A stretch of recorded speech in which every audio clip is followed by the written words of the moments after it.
What? I'm here. So yeah, Coco, I did like a quick Google search on that. It turns out that's with people who are not Twitch affiliate. It doesn't give options to lower the quality. So, makes me sad. Oh, let me turn my music on. There we go.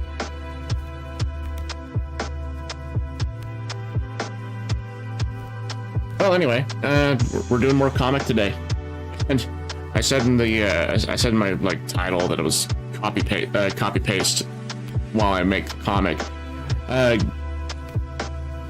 a great stream, man. I'll catch you Thursday. Yeah, I'll see you on Thursday. I hope that you have a good week.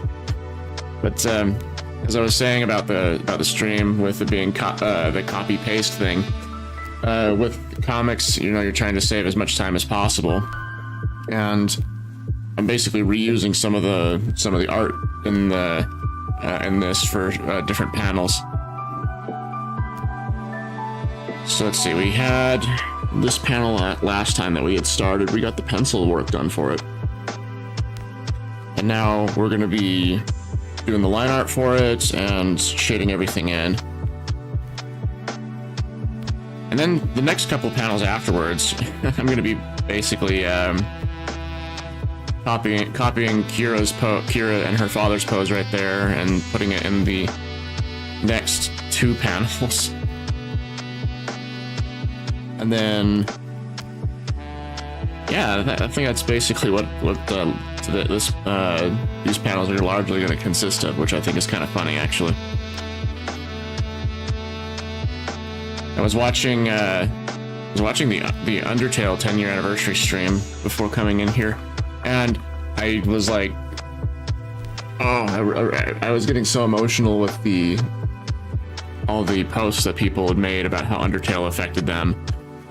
And it's such an inspiration to me because I do eventually want to affect people in such a positive emotional way.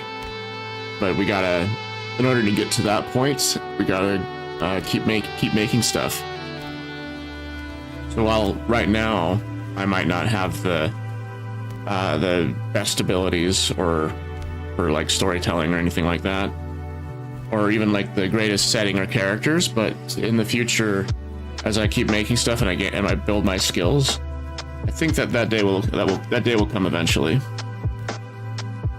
All right, so let's get to work. I need to turn off the drop shadow here. I was messing around with my. I remember I was messing around with my line art pen, just to see if I can get like a really good line that I'm really happy with. Okay, I want to try something out. So one of my big inspirations for my art style is Tetsuya Nomura with his the art that he did for like Kingdom Hearts. But also the art that they did for The World Ends With You.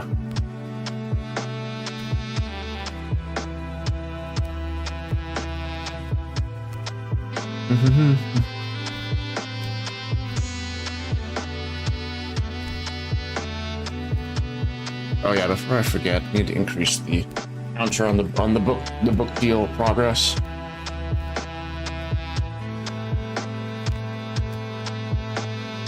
There we go.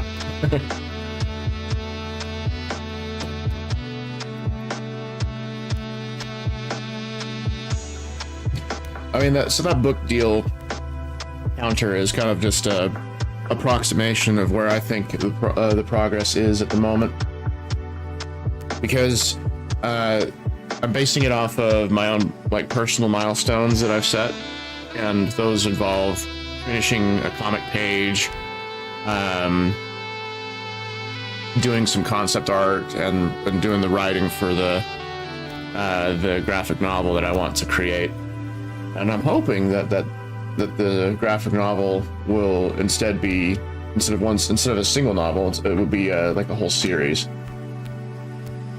Though I've planned it out I planned the whole thing out like it's going to be it's one single book rather than a series, but it has the ability to be drawn out into a whole series without it going stale and things like that. I'm handling it kind of like you would write a TV show, if that makes sense. So like a TV show requires something that's called a story engine, and that's just a basic concept for where you think about when you hear what the core story of the series is, it just kind of generates ideas naturally in your mind. So I haven't fully fleshed out what that story engine is, but the basic idea is that my graphic novel is going to have a monster of the week style to it if it's drawn out into a long series. But if it's not drawn out into a long series, then it's fine. It can be its own like singular novel. All right, let me pull up a reference of The World Ends With You.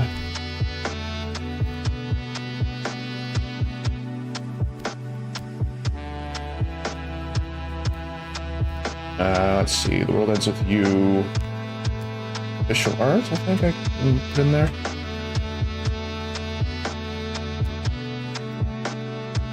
World Ends With You gallery. Oh, that's gonna be nice. The artwork.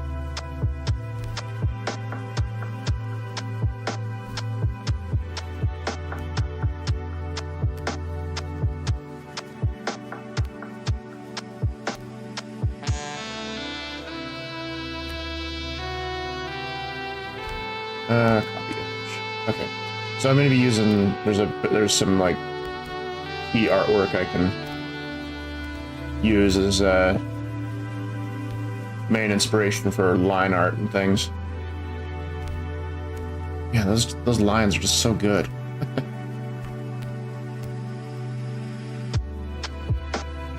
Let's see. I also need to pull up. I also use Kingdom Hearts as a basis for how I do lines. They're like the two biggest sources.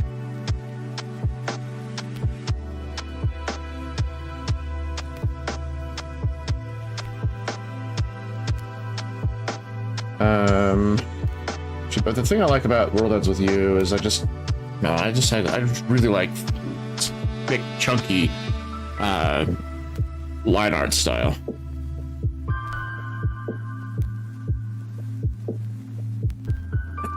Excuse me.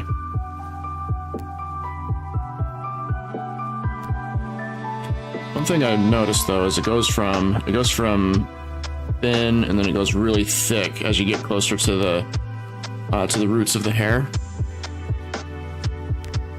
So I'm gonna try my best to mimic that.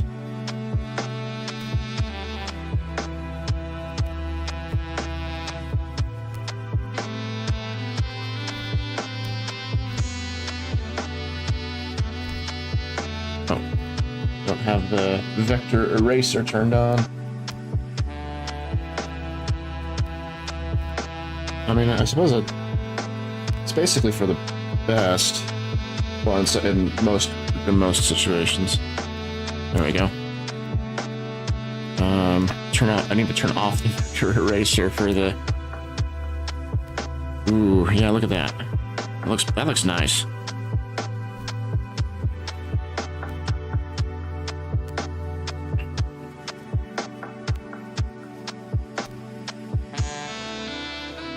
There we go. What do we feel about that? Yeah, that feels really good.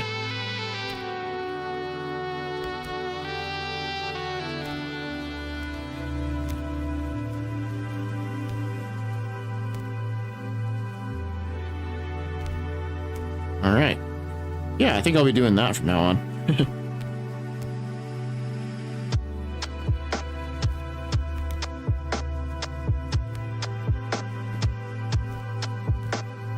Of course, we'll still need to do some cleanup on the lines.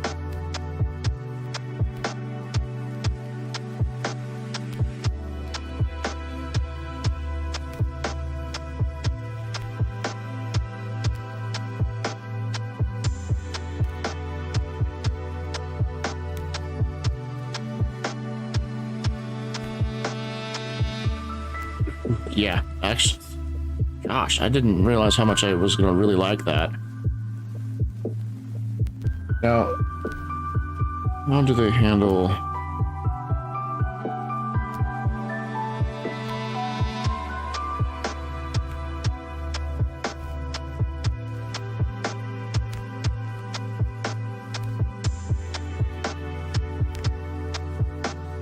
Oof. Yeah, I think I figured out this new line art style that I want to use.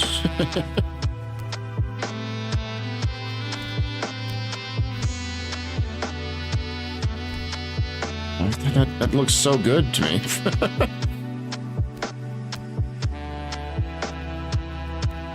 Okay, well, that's what we're doing from now on.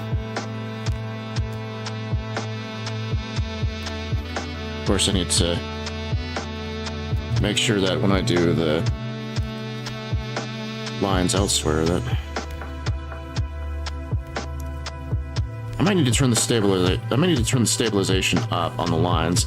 So what stabilization basically is it just makes it so the line doesn't wobble so much when you're moving, because you know when you're moving your hand,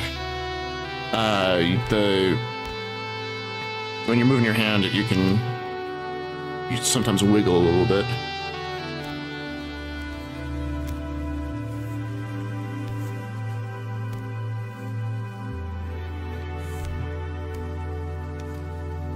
Okay, so it looks like we need to carve down this part of the line a little bit. There we go. I need to taper it just a little bit further. There we go. Oops.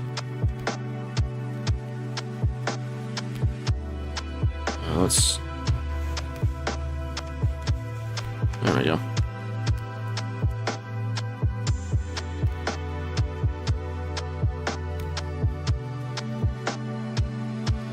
I love it.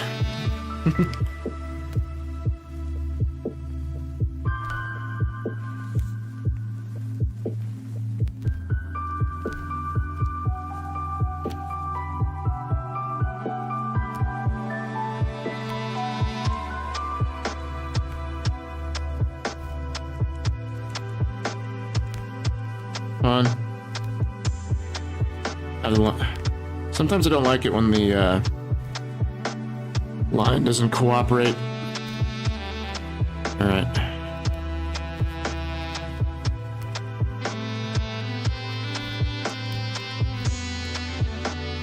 Well, when the line doesn't cooperate, it just means that I have to use the turn off the vector eraser.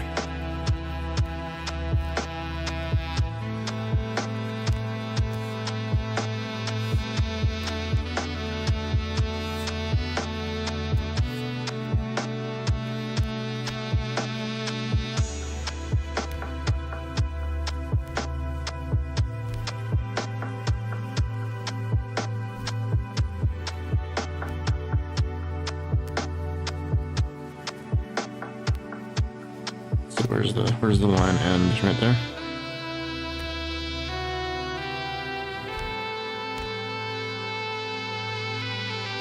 There are people out there that really hate doing the line art of their pieces, but I think that for me, I really enjoy the line art. It's one of my favorite spots. One of my favorite things to do. That's why I spend a good deal of time on it.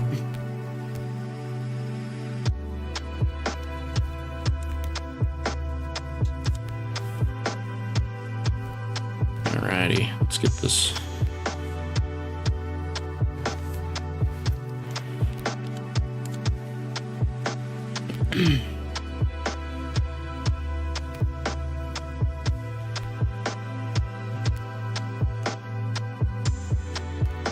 Of course, you don't want to spend too much time on it, because if you spend a lot of time on a single section, then it means that it'll take longer to do the rest of the comic, of course.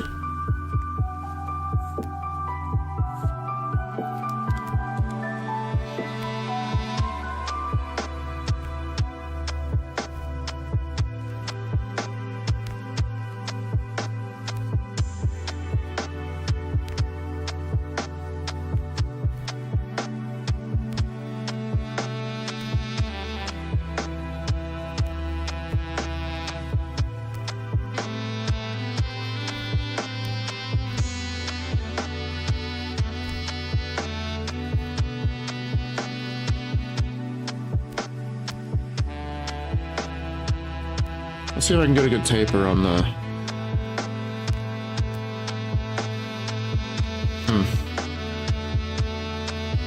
Yeah, that's pretty good.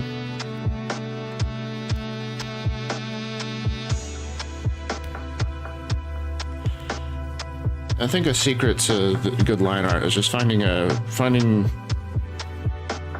good brush or something that works with how you naturally move your arm. Now, a lot of people get caught up in in trying to find the perfect brush for what they want to do, but really the tools don't matter so much as like your own personal technique and all on all that, if that makes sense.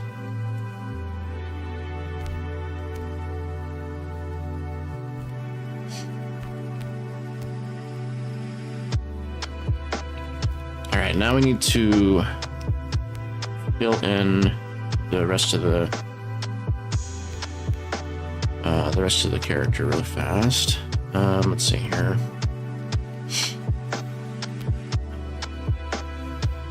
Lots. There we go. Change it over to my fill pen, which I use the mapping pen in Clip Studio.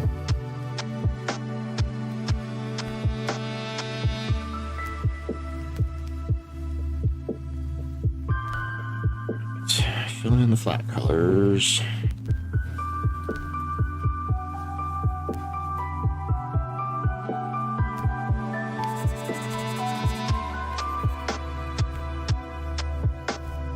There. Now for the skin tone.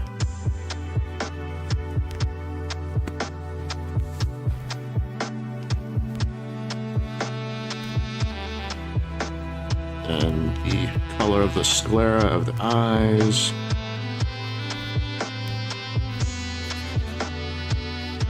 Some people don't, a lot of people don't realize that the color of the eyes, on that note, also color of teeth as well. They're not, it's not like 100% white. That just looks funny that just looks funny when you do that, when you use pure white for your, if you use pure white for teeth and eyes. Okay. So now I do a little trick to fill in the gaps, which what that involves is I select everything outside of the line art. I then invert the selection, and then I use there's a tool that's called adjust line width, and I color over the selection and with my fill, my flat color layer selected, and then that expands the colors into the selection and fills in the gaps. Saves a lot of time. You know, I wonder if this little spot right here would benefit from being just pure black. Yeah, I think that. What if I did that? Nah. Just that one spot would be fun. That's pure black. Right. So what we do now is we need to make a new copy of the black color layer.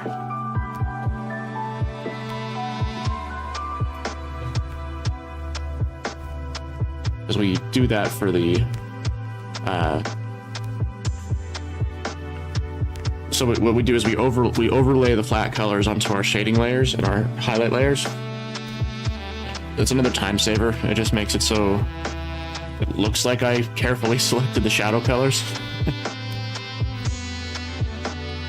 I mean, I can carefully select the shadow colors, but since we're in the business of making comics right now,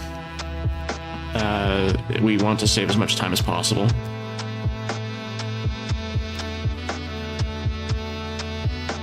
It's funny to me because well, I have my UI from Clip Studio all off to the sides, so Unfortunately, you're not able to see what I'm when I'm editing layers and such. But I think that's not a completely exciting thing to watch anyway. All right, so we got that, and then we need to make another copy of it. There. There we go. Oh, and this the other one's this overlay needs to be for the highlights. 40. There we go. And then overlay.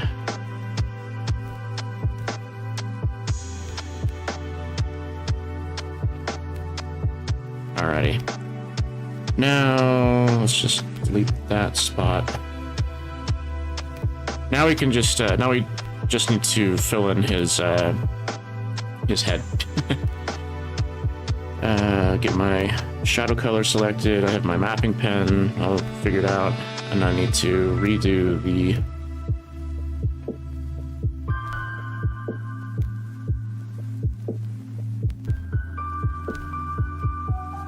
then fill some with white. There we are.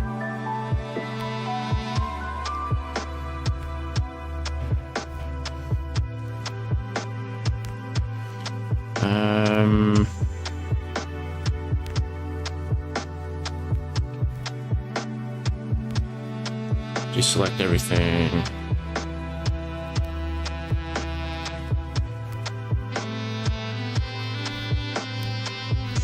And then we reselect the shading layers and then fill this in with white. There we are.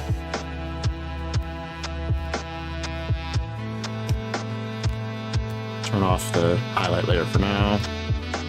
On the shading layer, there. Get our shadow pen selected, and that way we can't color outside. See, we can't color outside of him. Oops.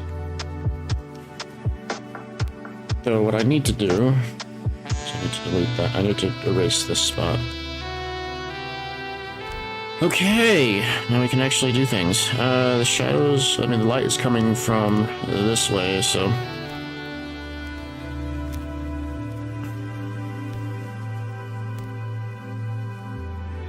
need to put in a little bit of a color there just to separate the planes of the face. And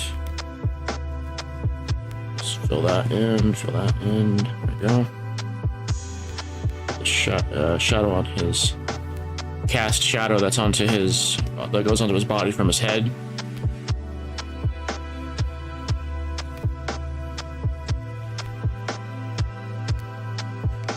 So do that.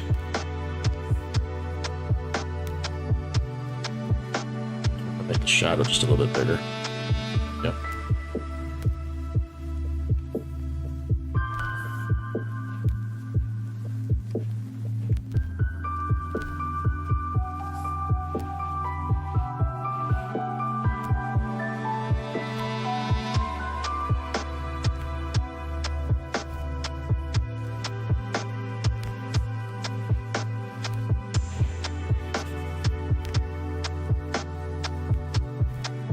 I'm really excited for Final Fantasy Tactics, the remaster to come out, for War of the Lions. I think I'm going to be playing that next month, to be honest, because I've been doing a playthrough of the PlayStation Final Fantasy games, and well, War of the Lions is originally a PS1 title.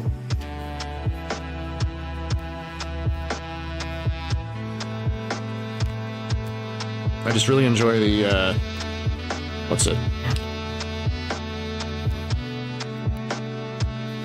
I don't know, it feels like a kind of a grounded, gritty story, even though it's in a high fantasy setting.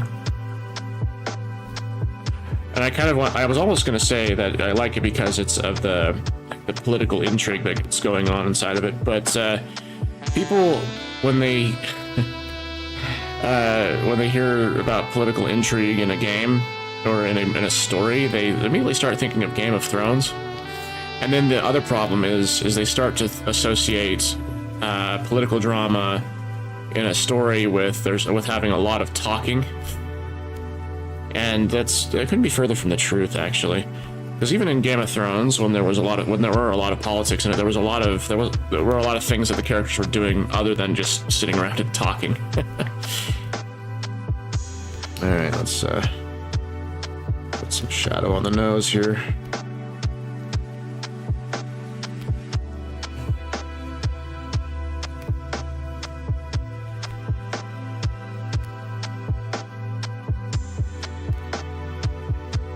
I think that for those of you that are Wheel of Time fans, I think that the Amazon Wheel of Time series made the mistake of trying to be too much like Game of Thrones and have a lot of scenes where people were sitting around and talking about what was going on rather than actually doing anything.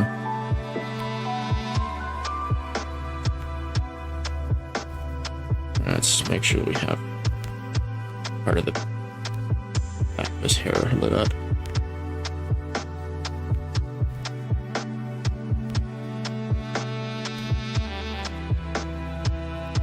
Alright, and the highlight layer.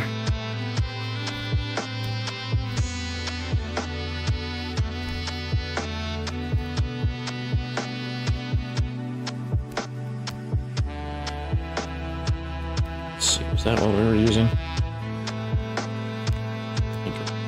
Yeah.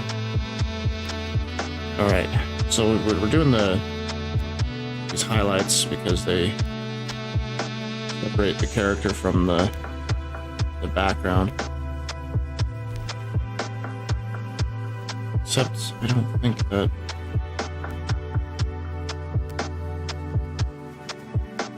I don't think I have the correct color.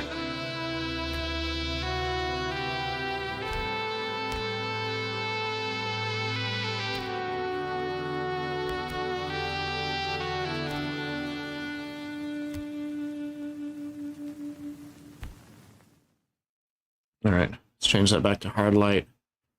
Turn the overlay back on. Oops, wrong one.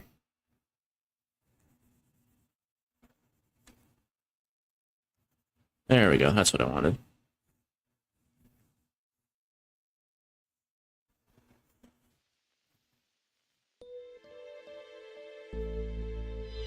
Same thing in the back here.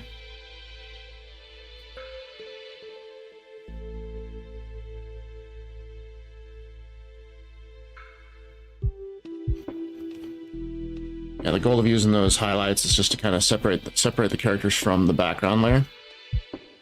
So, if you look right here, drop shadows back on. Yeah, it just keeps them separate.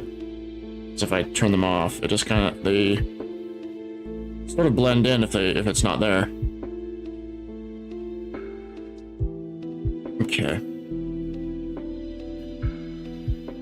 So the next layer is Kira with dead dad on the ground.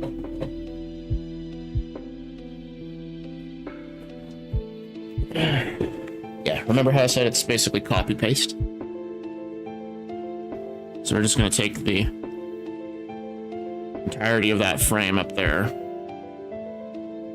We're going to copy that.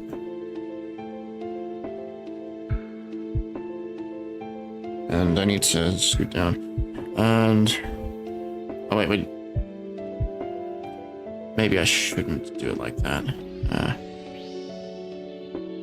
The way that I was handling it was it was gonna copy the entire the frame border as well. So let's copy those frames. You can just drag them down into frame 2. There we go. Oh, I need the frame background turned off there. Okay, from that point we can start editing it to our needs. So let's take a look here.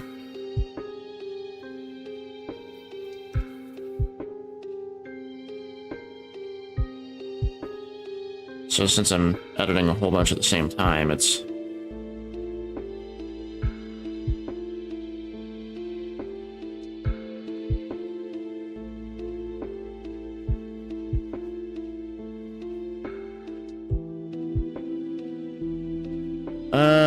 You know, it actually might be in my best interest to redraw Kira. Because now that we're zooming in on her, having everything be so, every bit of the panel be so bold, all the lines, it's not working out for it.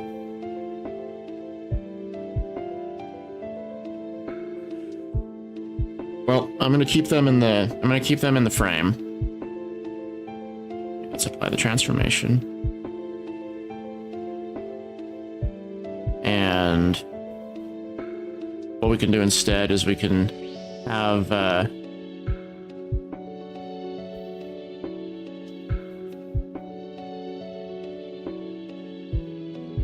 we can still have these characters on the screen there, but what I'll do is I'll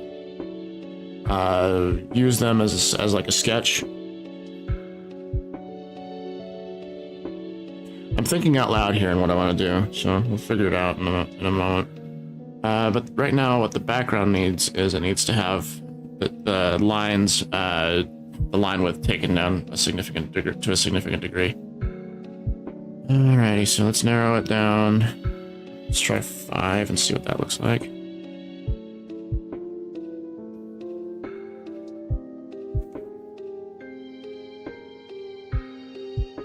That's pretty good. I think I need to do some individual edits.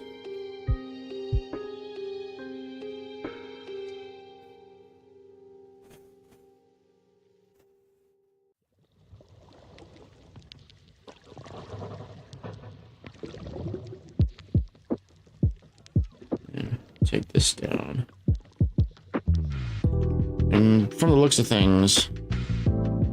Wait, did I, Huh. I thought that I, had, I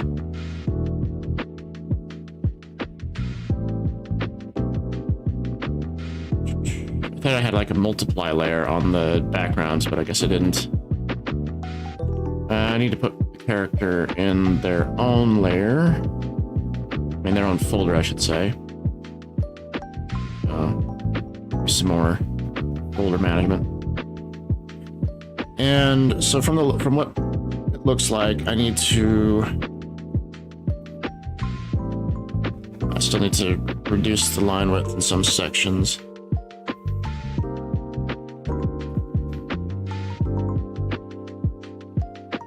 And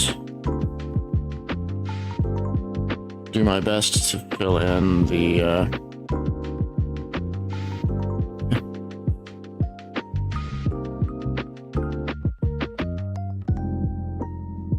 wonder why, is it not a reference layer?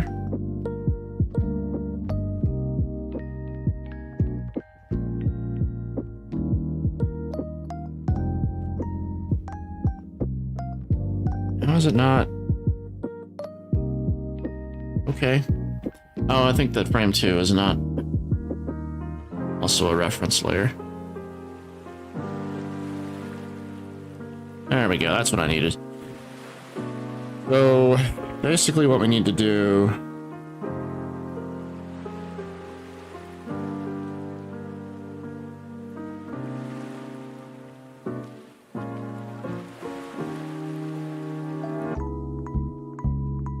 I need to I think airbrushing in the edges would even, let's see what airbrushing does, and then I can do, then if I need to, I can try using the blur tool. See how it feels. It feels fine.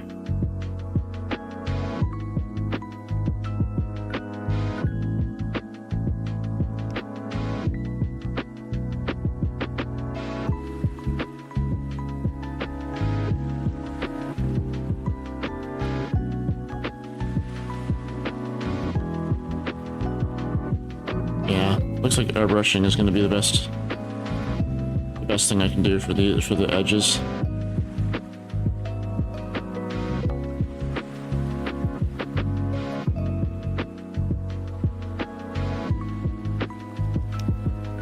the brush just a little bit bigger.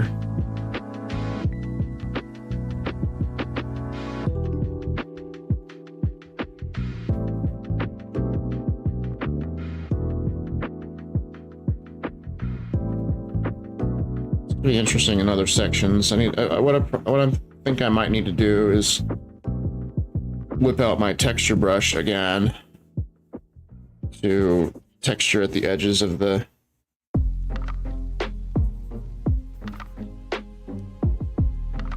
texture at the edges of the ground, so that the edges I'm painting in here aren't so obvious. I mean, it was easy on that other section because it was already a flat, kind of a flat color anyway.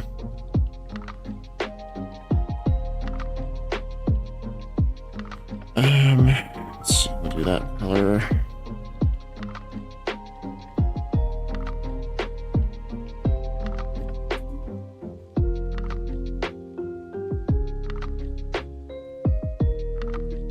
Alrighty, I need to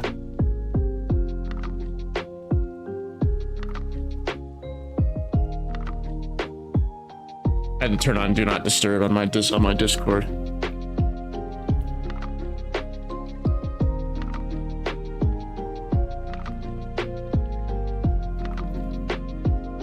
Let's see, looks like it wasn't that color, or that texture, I should say.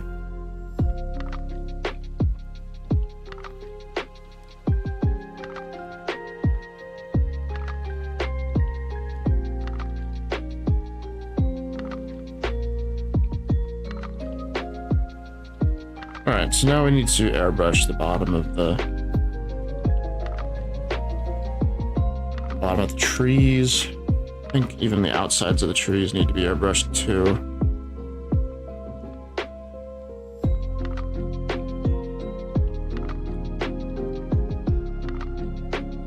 Alright, well, do that deep color, airbrush.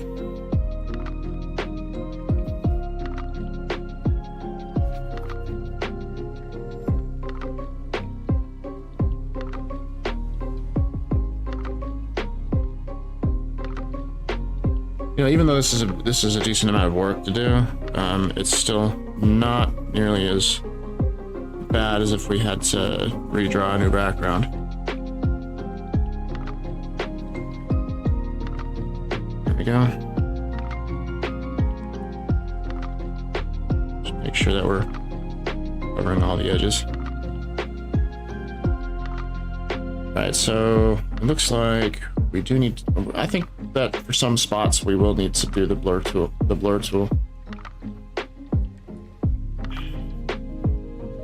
So that way we don't have these ridiculously hard edges.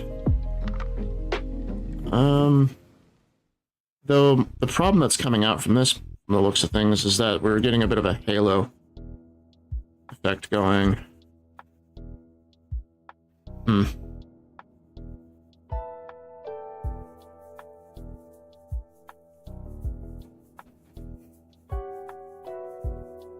It's helping a decent bit on these outer edges.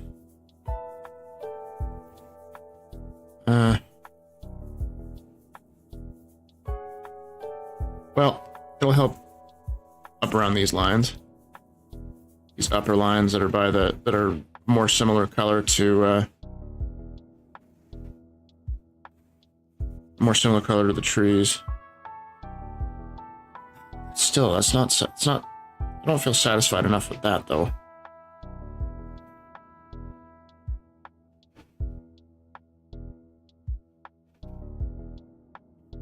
I'm curious.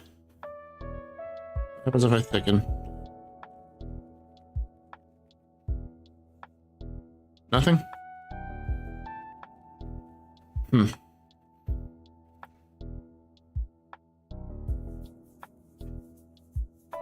Alright, well, airbrush it is, I guess.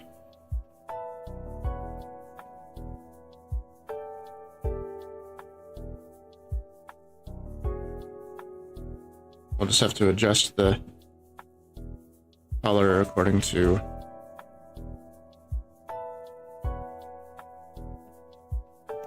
I mean, it can give a nice little texture to the edges.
The funny thing about trying to hide up,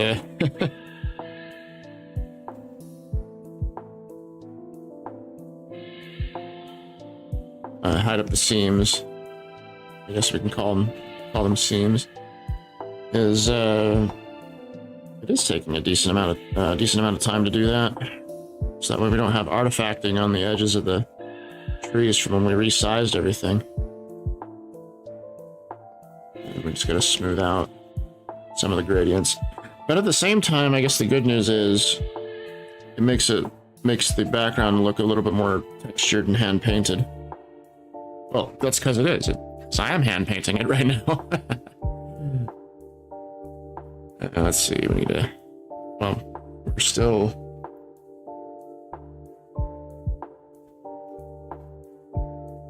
outside.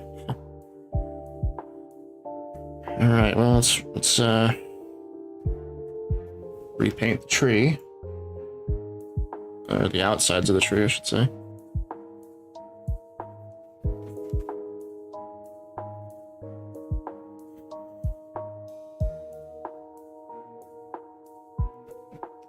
Get rid of the hideous artifacting at the edges.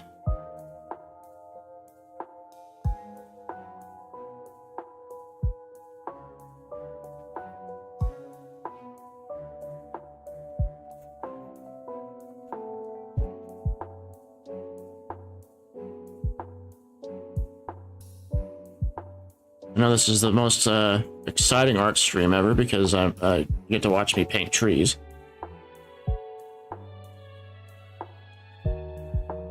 Just making sure that there's no artifacts at the edges of the line art. And it looks like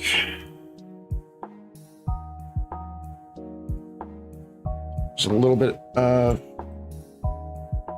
artifacting at the edges of the tree trunks.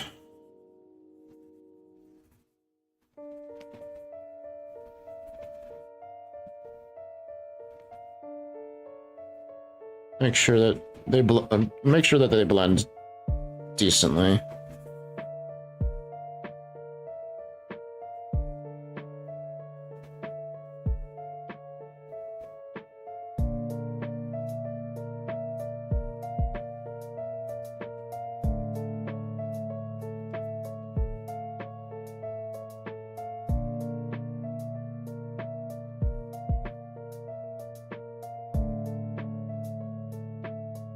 Yeah, there, I don't think anyone's gonna notice.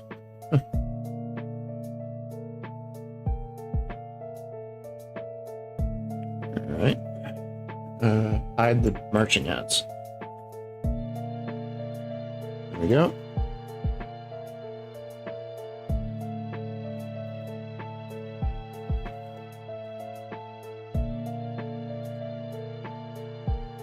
Okay, now to do the same thing in the tree here.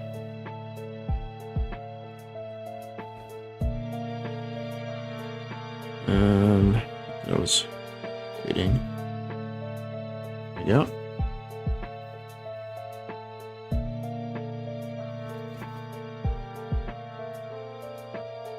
Just gonna do a couple of strokes on the inside here, just so that way the fixes that I'm doing don't appear to be so obvious.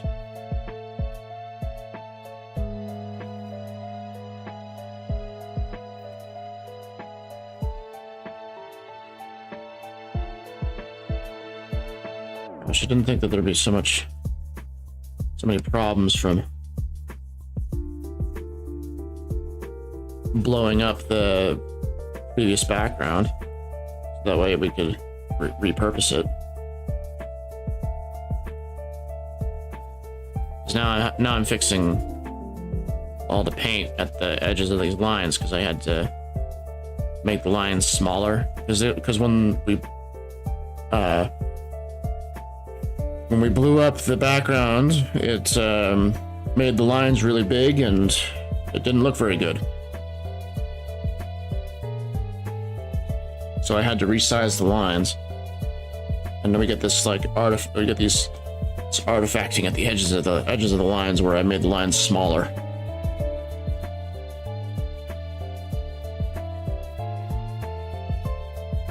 We have the whole thing selected. Yep. Okay. And we'll do this section as well. Thank goodness Clip Studio comes with a tool to hide the marching ants from a selection.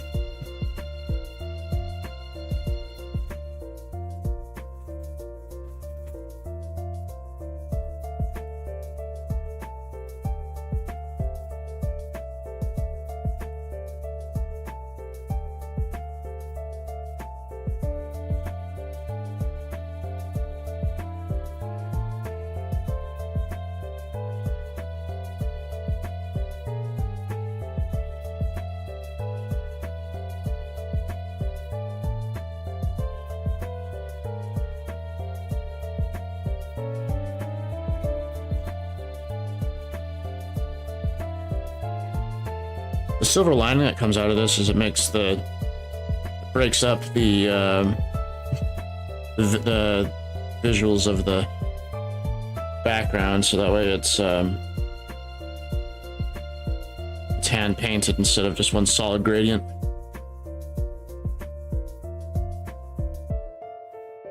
I think that's fine. There we go.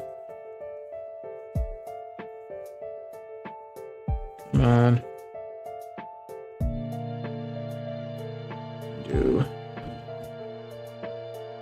this color.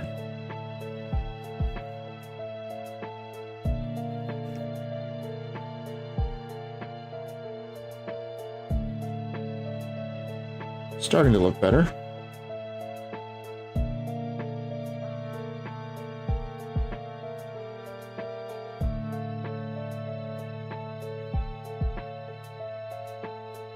No, don't want that.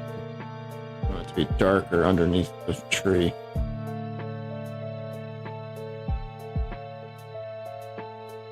Okay. Well, that little bit of artifacting is fixed. So now let's select this other tree, hide the marching ants, and we'll paint on the outside. Just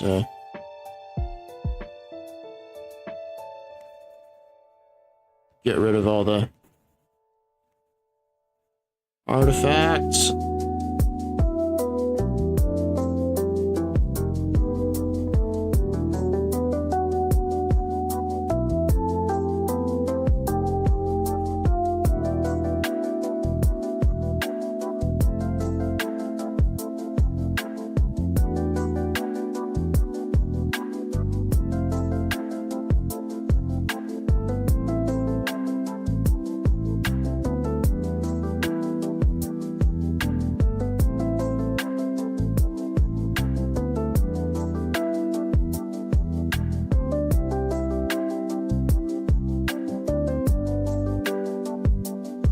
Okay, I think that pretty much solves that problem. Ugh.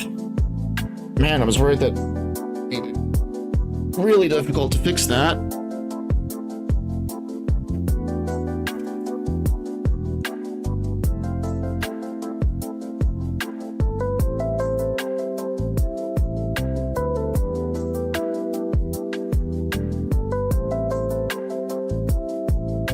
Okay, let's take a look. Now that we've got the background fixed, we gotta basically fix Kira and her dad.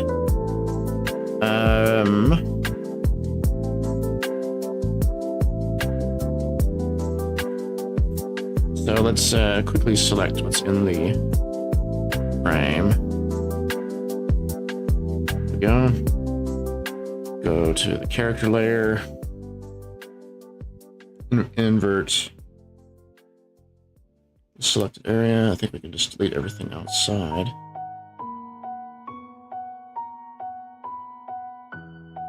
Did that? No, I didn't.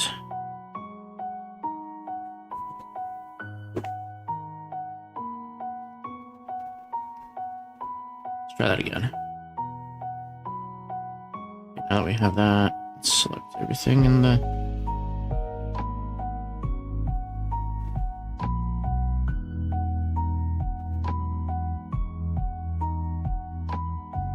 It still didn't do it. Still didn't do it.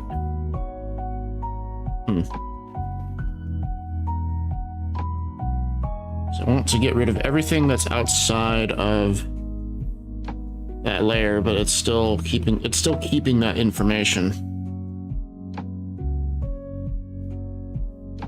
I'll have to do a quick think on that. So I'll be right back. I'm gonna take a quick break. It's been an hour. We're an hour into the stream now. So be right back. Don't just suck to your station. Oh, what the heck? Is this the right train? Y'all like my Moog voice? What am I gonna do? No rain? No more candlelight dinner. I'm never gonna be able to get married. Yeah, you and me both, soldier. Alright, finally we're advancing the plot. Sorry, Squall, we were downstairs playing cards with somebody. Sorry that you got tortured. I won't be able to find out because Odin is interrupting us. Yes, we need to find those things. So that cat on the right is the one that has the... Hi, Odin. You were just here.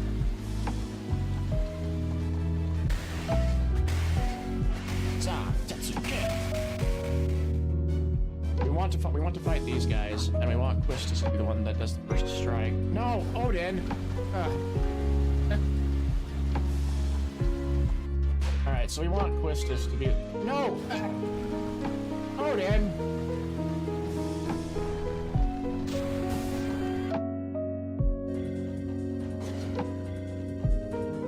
I think if we taste the walls, they taste like rock candy. Big old rainbow sherbet walls.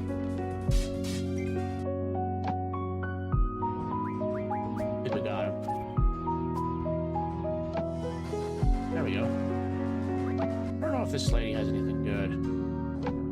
Cards? Cards? Cards? Play cards? Play cards? Cards? Cards? Cards? Okay, look. We can get haste from this guy. Did I not? Oh my gosh, I forgot to set her abilities again. We'll just have to deal with it. Alright, let's get out of here. Okay, I'm curious to see what happens when Quistis decides to use Quake on things. Where is it?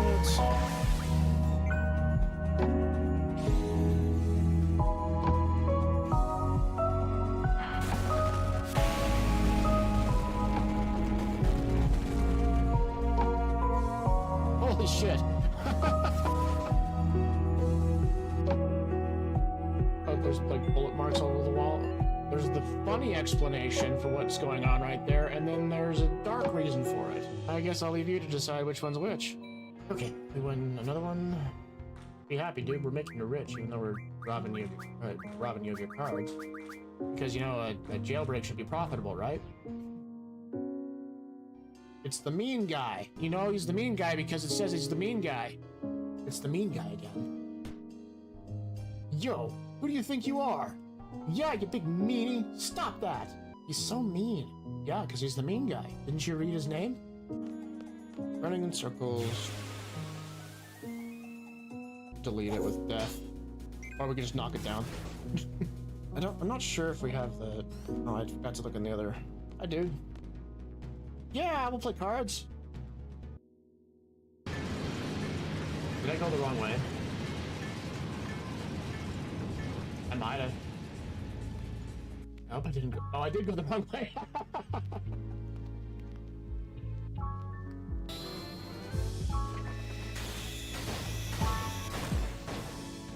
Only 4? 5? I guess if I yell at him, he does less. Is it true? I can't remember. It must be. I've been yelling at him this entire time, and he's only done like 4 or 5 hits. I hope you can forgive me. Who would have thought that when you yell at someone, they don't want to do what you tell them to? Mama's going to make the world a safer place. Remember, I wanted to head back from remember, but I guess we could just phase through it. We can't just sit here. We have to think of a way to escape. Anyone got a plan? Well, we could skin this little guy and wear him as a disguise. Selfie. That is not the way to make a fursuit. Here, take this. The headmaster supplied us with them. You won't find the headmaster here. Our headmaster is in another castle. Oh, hell yeah. Oh, hell no. Ah! No one think that was suspicious, but oh boy. I don't know why, but... Wow, that's glitched. Not bad. I just wanted to say, you're pretty good!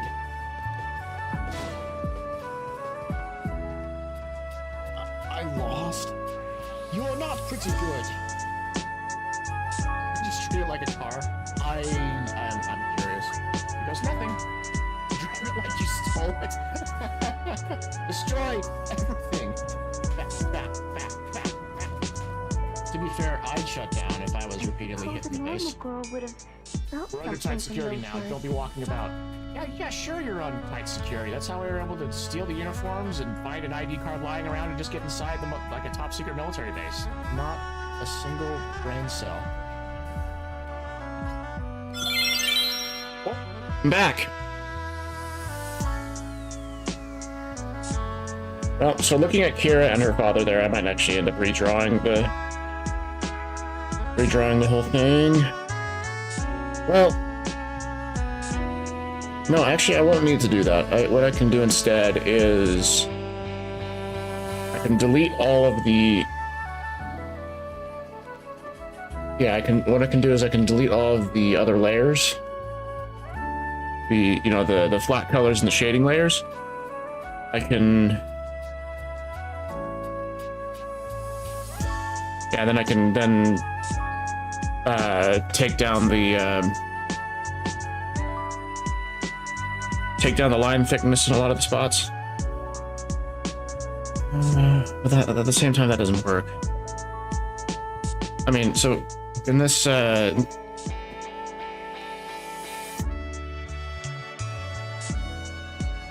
okay, well, here, let me show you what's going to be going on. Turn the thumbnails back on. We need to make Kira and her dad even bigger.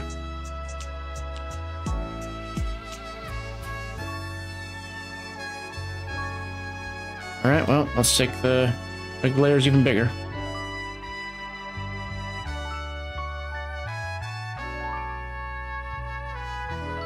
Oh, I need the background layers too. I said I'd keep the world safe, and I will. Friend. Thank you.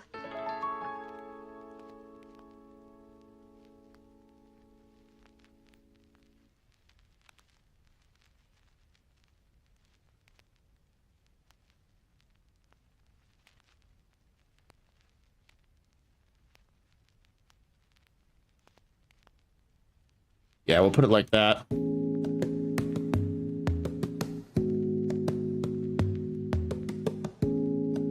Wait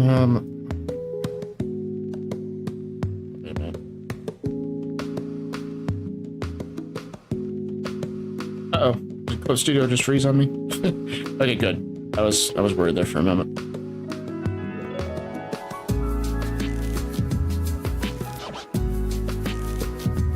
Yeah, we'll need to redraw stuff. Let's see.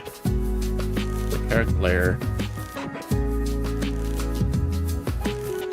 Just looking at what I'm just checking out what I have to work with. Okay, we can at least keep sketch 1. Turn off the background layer for a minute. We can at least keep sketch layer 1. And we can change where the father's hand is. So that way Kira has the staff in her hand. And what I will actually what I do need to do is I will copy the 3D layer that we had made and bring that down.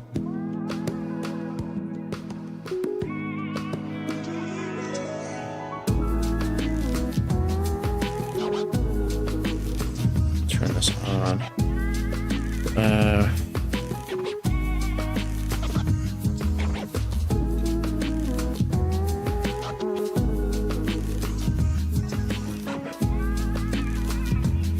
Everything off up there.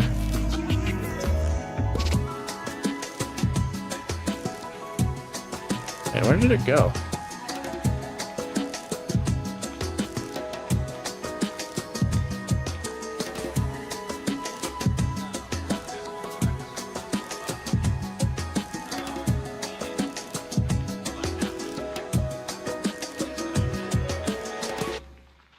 Did I accidentally move it down?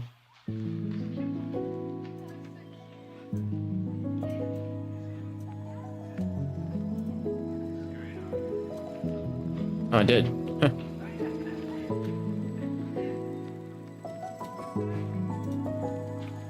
Well then, let's find it.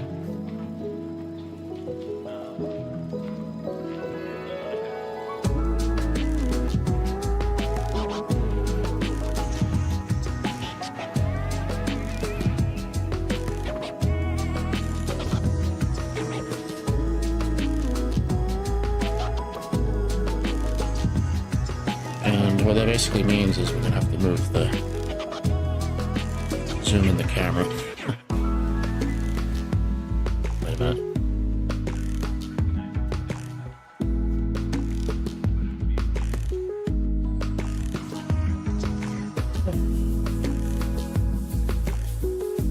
I wonder if there's a way to make the camera, I mean, not the camera bigger, but... Well, I mean, let's turn down the anime perspective. Oh, wait, okay, it doesn't have... The manga perspective is off.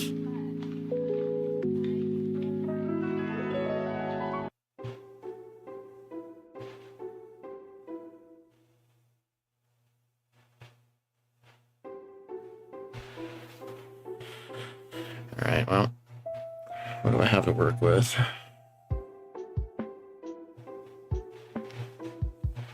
So let's...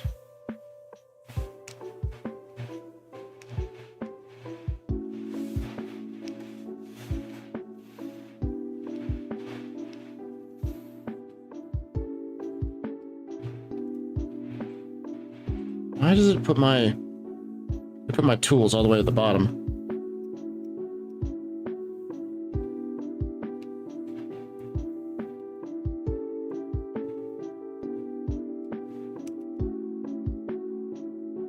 Why did it do that?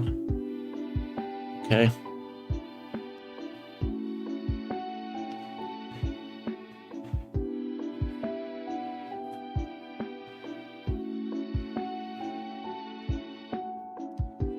Sometimes the 3D doesn't like to cooperate.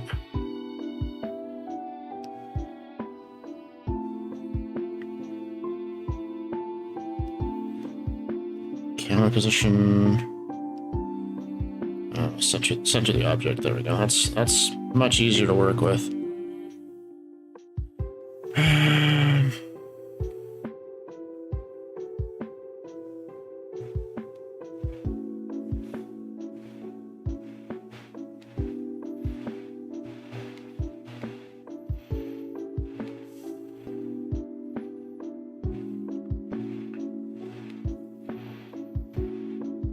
All right, that's better. That's kind of what I was going for. We did. I don't want to select the perspective grid. Turn the grid off.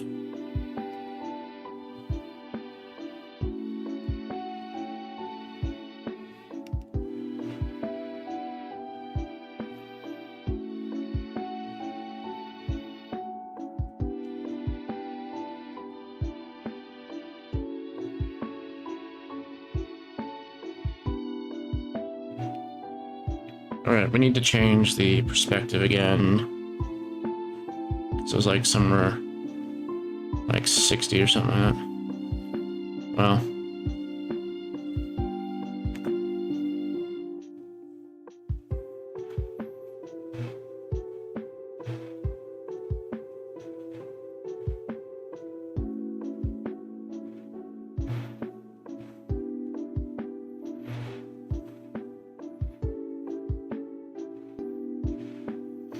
Okay, we are going to be redrawing a few of these, a bit of this.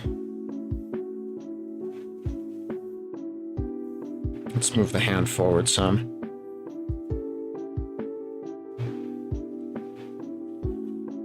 That's not forward.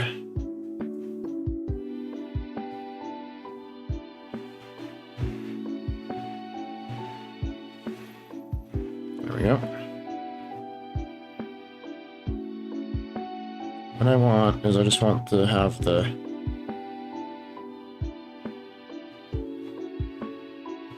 dad in the right perspective, and then yeah, we're gonna be doing a complete redraw of Hira with the staff, but at least we can repurpose the 3D model.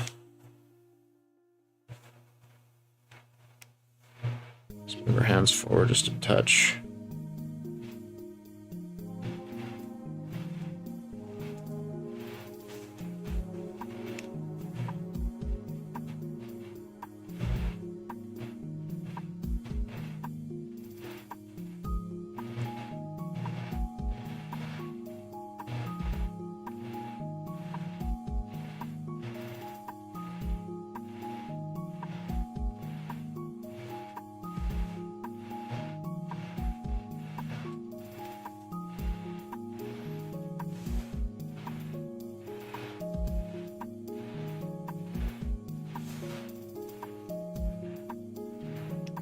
Alright, I think that's pretty much what we need to do.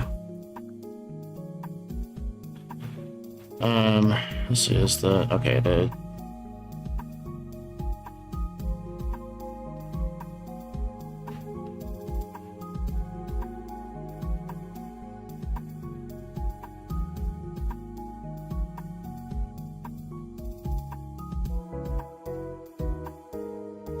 yeah, we're gonna be doing a complete redraw. I don't. So I'll basically just delete all the information on these other layers.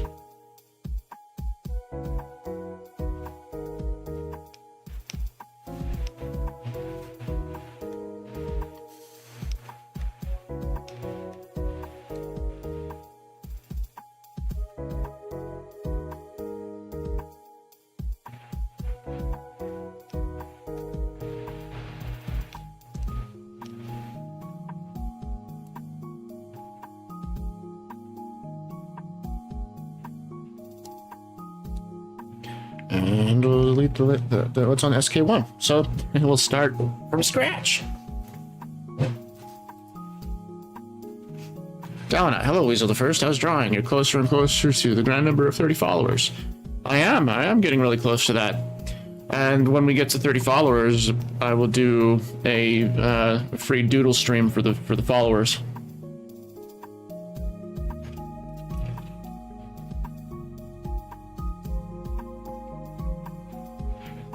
So anyway, how's your day going so far, Dalinat?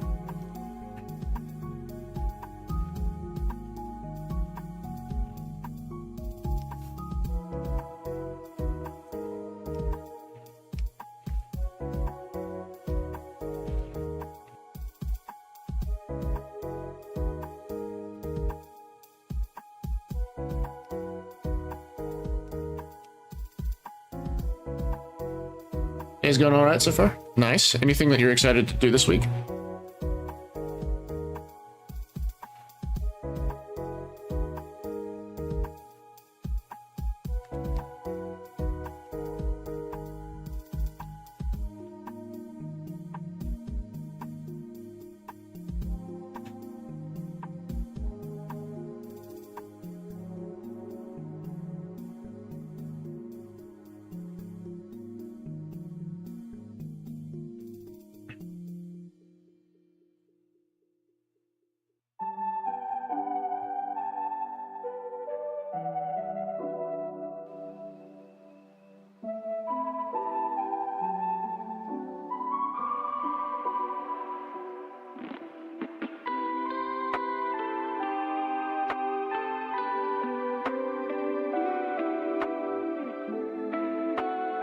Okay, Silent Hill comes out in 3 days, so I guess I'm ready to pirate that.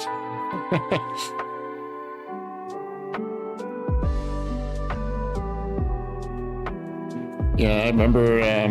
So I'm not I'm not like into the Silent Hill franchise, but I remember watching Spoonie play it over the week. They were the ones, the streamer that I was sending you guys to for raids after my stuff is done. I think they also still do streams at about the same time that I'm finishing up.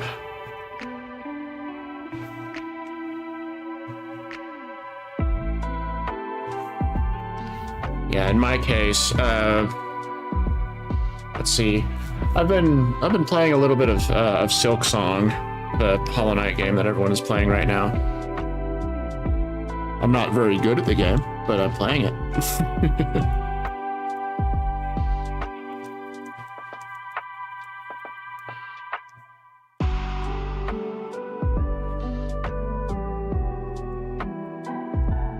Alright, so the dad is right, his head's right there. You have an ear going off to the side.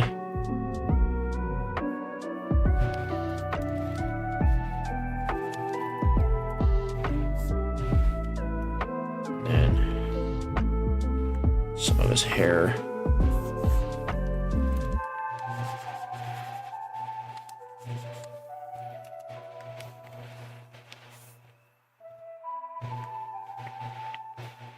Yeah, well, we can draw his hand, I guess.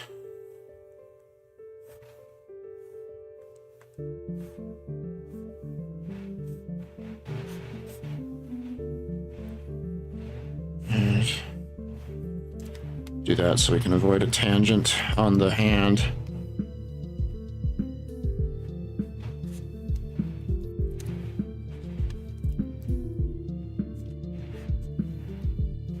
There we go.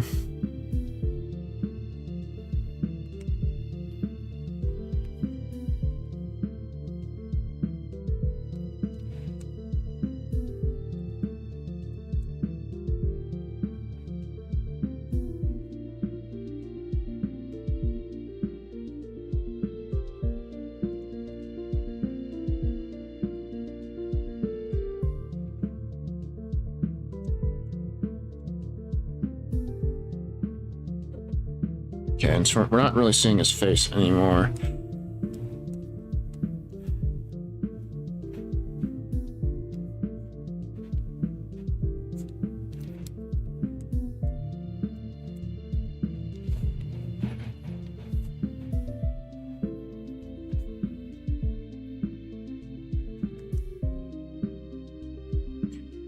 That's sticking up a bit too much. It needs to be flat.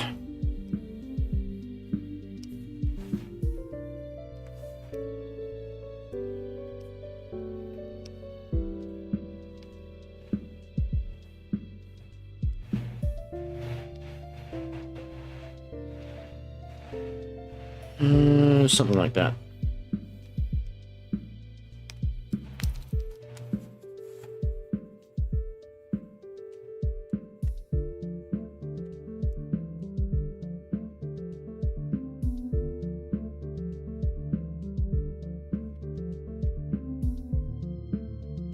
Then there's Kira. She's gonna have the staff in her hands, going kind of like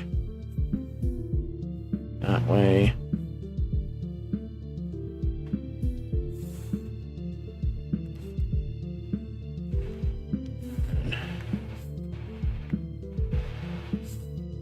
I never really did like a full-on prop design for the staff. I just was like, that looks vaguely staff-shaped and it's staff-shaped and magical looking. And then I just ran with it. Actually, I should scoot that over slightly. Oops. There we go. Something like that.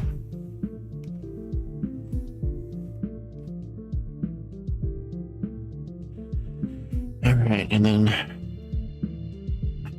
actually do Kira's sketch as well.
Kira's female, but she doesn't have a bust that large. Let's go right about.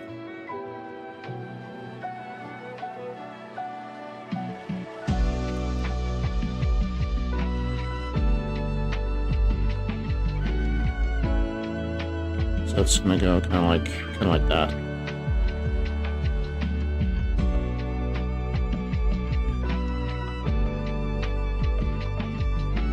We'll turn off the 3D layer. Oh, I need to do the hands.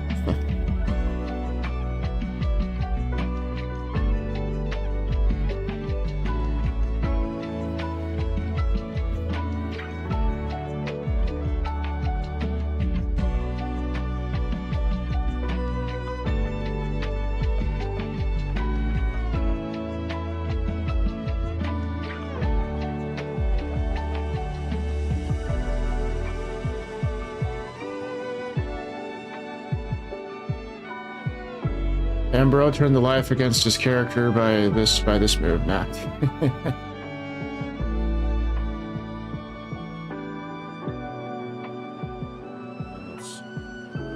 And there. Erase these parts of the staff.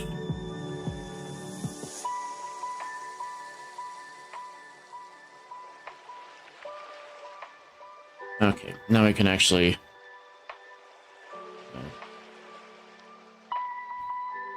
get a good bit of work done on the character.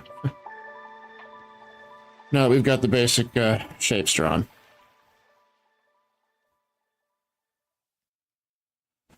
Of course, we need to make the main sphere of the cranium bigger.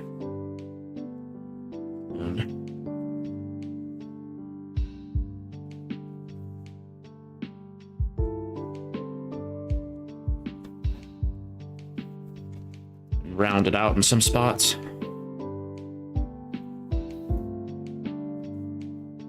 then looking this way, so.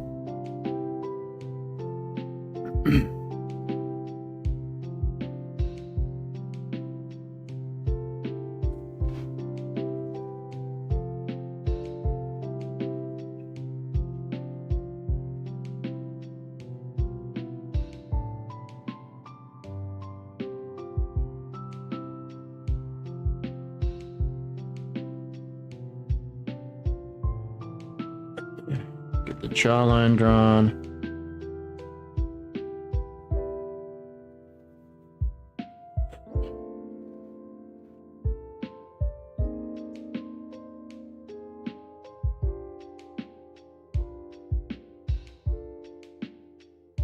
And actually scoot this forward, it's angled a bit too much.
She's squinting somewhat.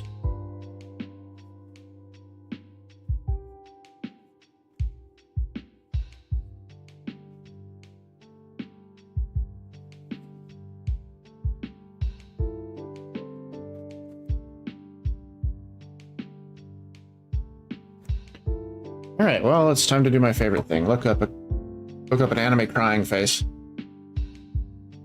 Actually, I think I have a expression sheet somewhere.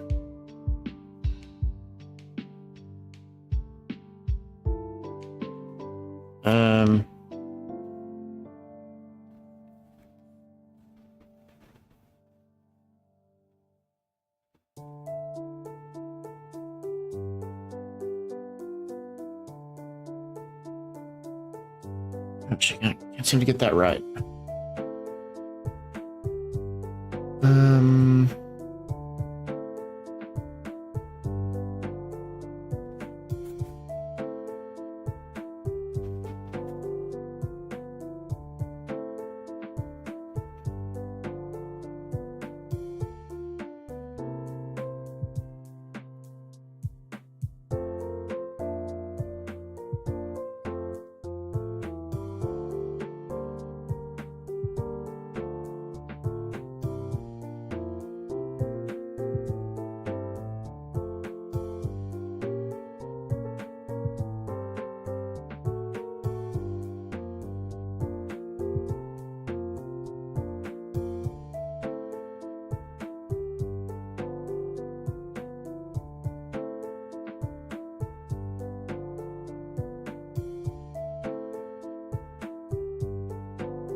I'm having a hard time making him look sad rather than bored. Anyway, we'll move on to some other things real fast. We'll get the hair drawn. There we go. For the cowlick, for the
Yeah, I'm editing the chin again.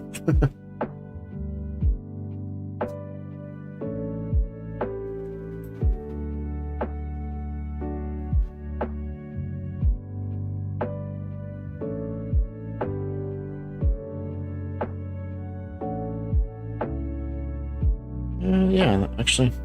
There we go. Finally, she's not looking bored anymore. She's looking sad.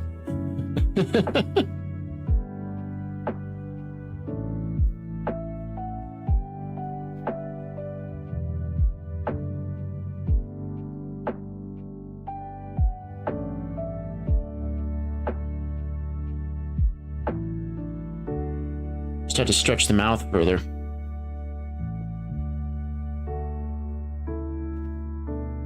And it's her second ear.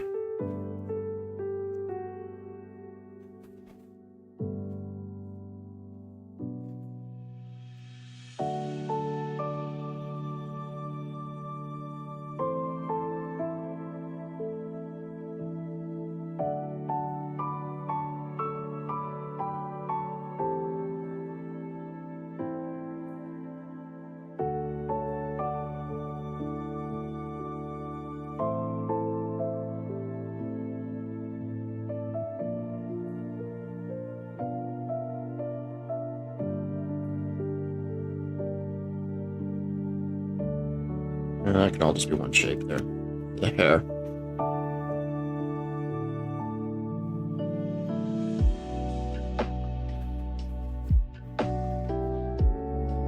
And some clothing folds.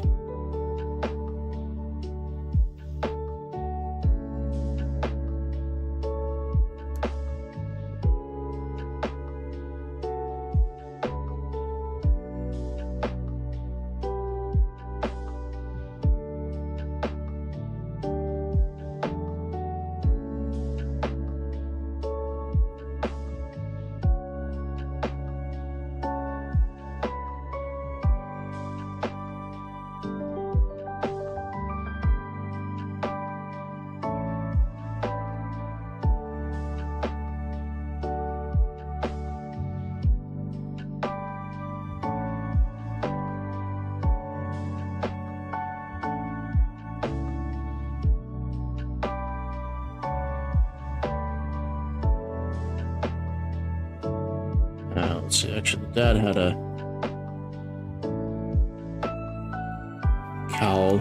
Well, not a cowl, but what's it called? A mantle. Kind of like, well, what my intention is to have Kira's outfit actually reflect what her father's was, because of how she feels about her parents and her obligations to them and that sorts of thing. I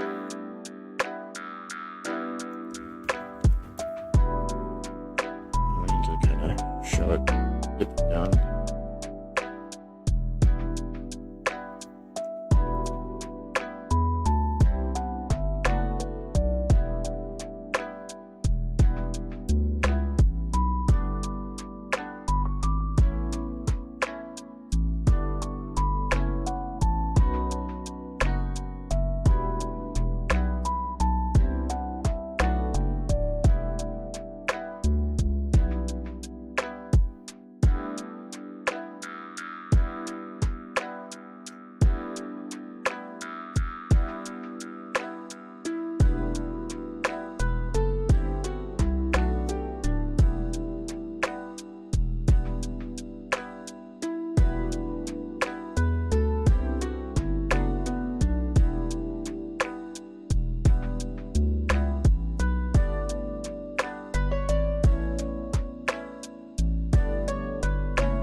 Kira still needs a bit more of a chin.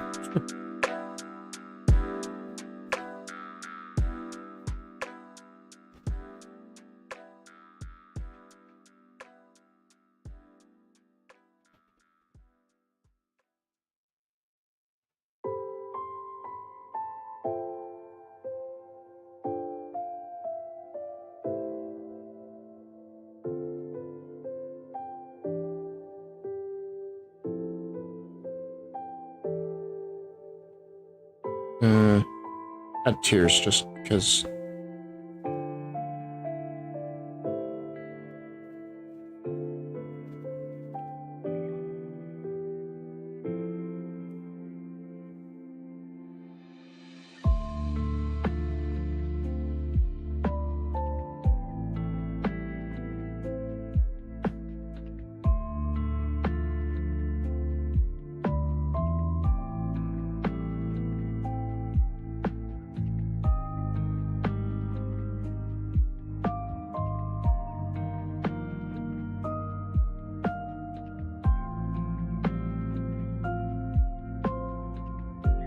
Now what I'm trying to do is just break up the shapes of the hair a bit further.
Okay, yeah, I think that looks pretty good. And yeah, we'll use, so we'll do kind of the same thing we did with Arden, is we will do all the art here in this frame, and then we'll copy that over into the next frame, which I turn on my thumbnails again, which will be right there. It'll have Kira looking towards the camera. We'll just basically chop off the head of the art from this other one up here. And then we're gonna, well, all we need to do is copy and zoom in on this bottom frame. Not too hard to do.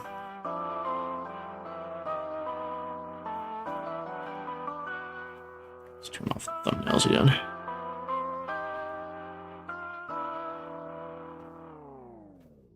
All right.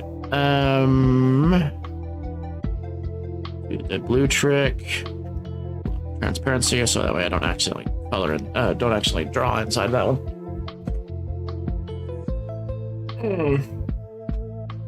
So we're gonna get the line art finished on this one, and then we can take a break afterwards.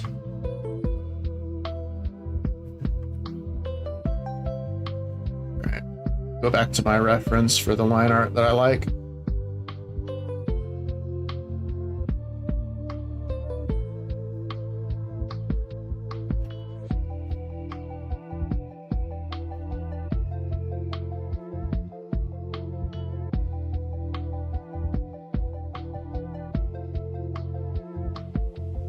Okay, here we go.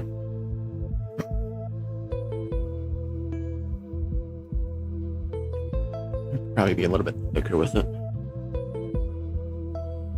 All right, and go from upside down.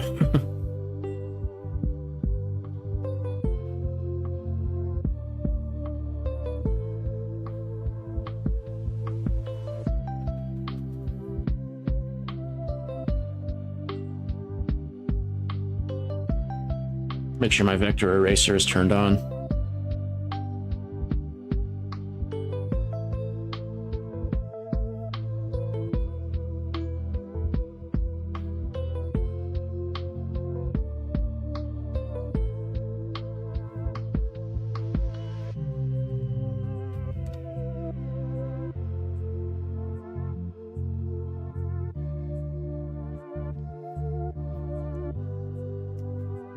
Oh wait, we don't need a huge line there.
Alright, I need to manually taper this one. There we go.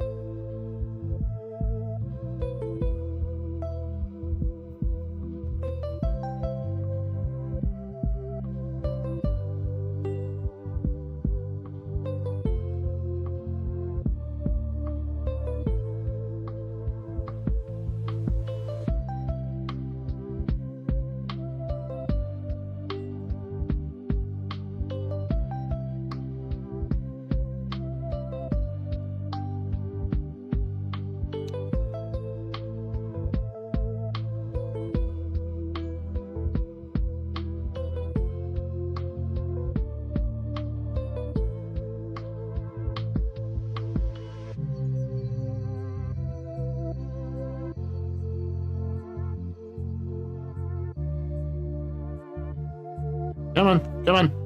Ah, have to manually do that one.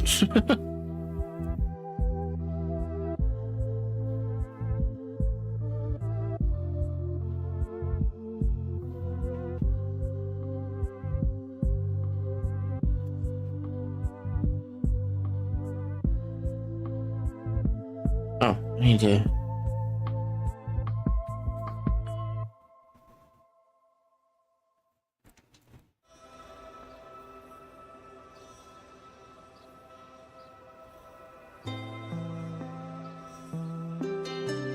And where's that line end? Right there?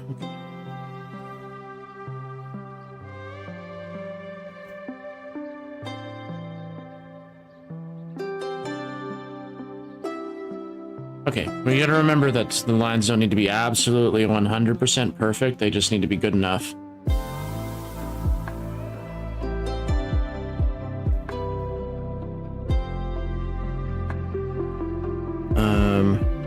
Then for this one, actually I'll do this from this angle. So I want to start from thin, like razor thin, oh, not really razor thin, but really thin, and then I need to thicken it up as it goes towards the, there we go. Whoa!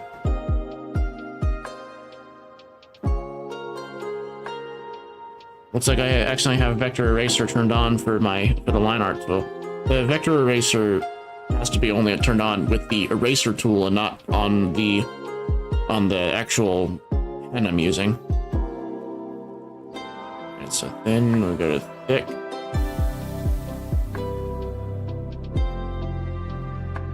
And thick. And thick. No, I need to. Or like that.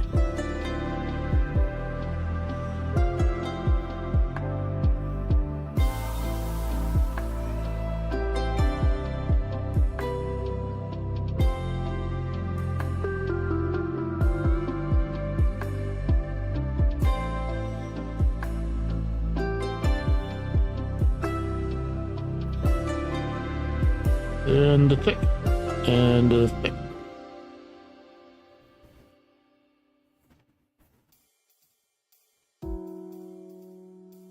You know, I might need to change the curve a little bit further.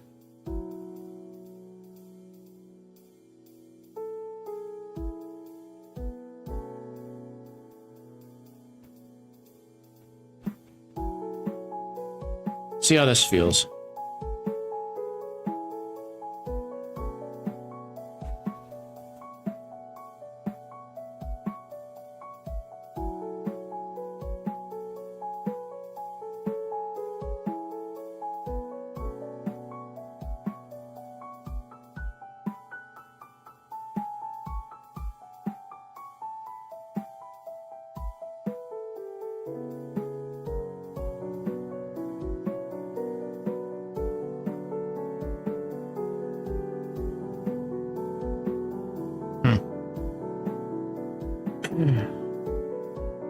Oh, I want to turn the opacity up, the settings off.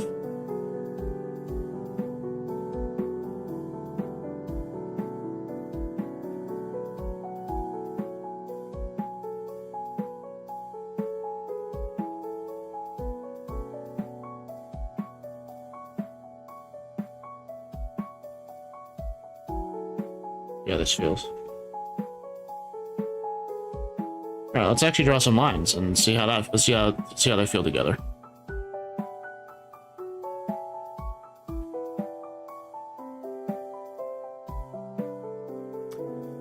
Alright, I think I need to I think I want it to thicken.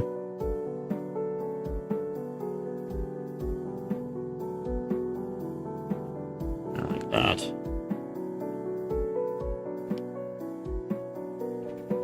Yeah, look, that feels nice.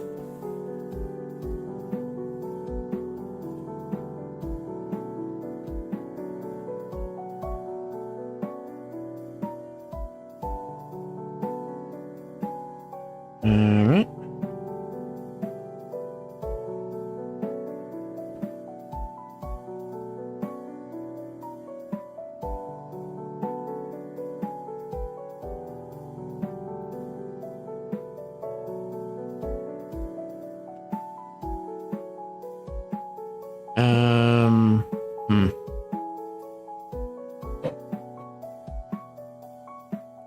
I turn down the brush size for a minute. So that didn't quite feel best. It's probably like this.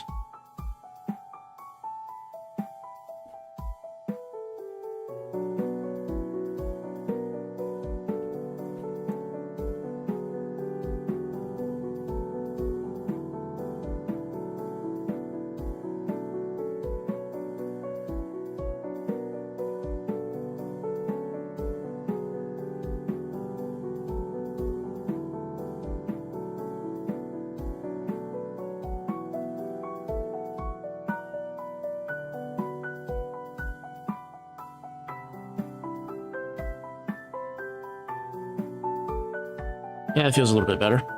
Okay. Now let's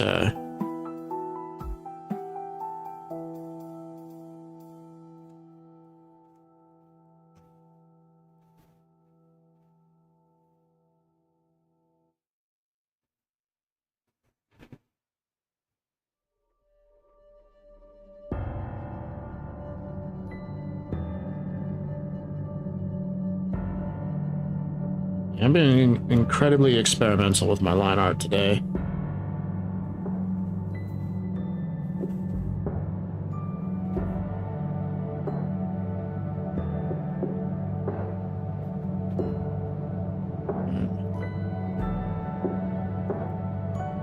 That there, so that way we...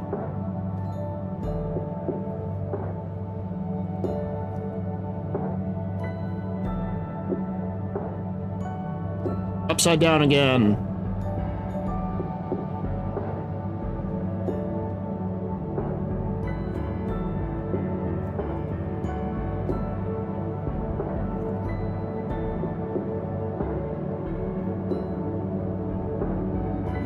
Alright, let's see if I can get the...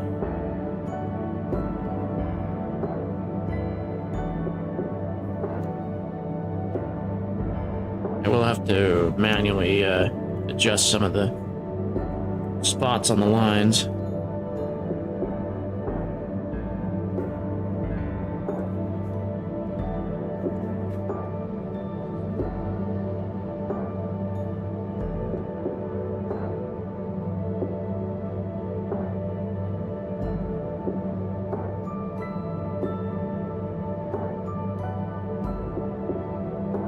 Wrong button.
Oof, the sharp angles thing on this one just kind of backfired, didn't it?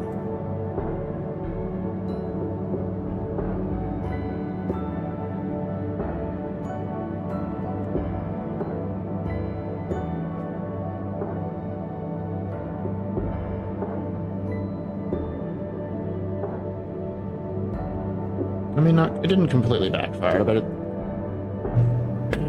didn't have a desirable result.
Might have to take down the size of the pen for a minute.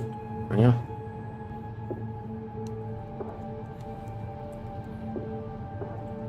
Okay, so this is basically a tangent right here, but in this case I'm fine with that because I want the hands to become their own like one shape.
And now let's do a big straight line.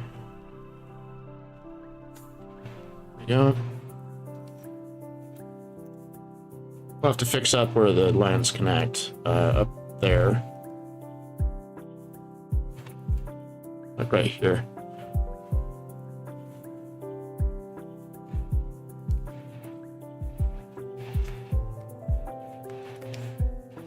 Come on, turn the canvas. There we go.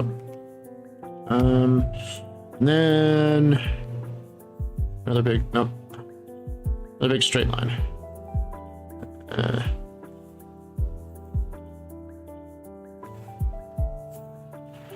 There we go. That's a better one.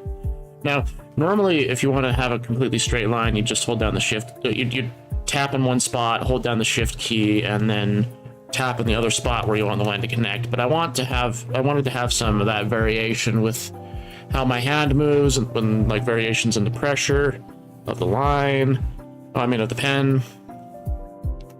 Didn't want a 100% perfect line, is what I'm getting at.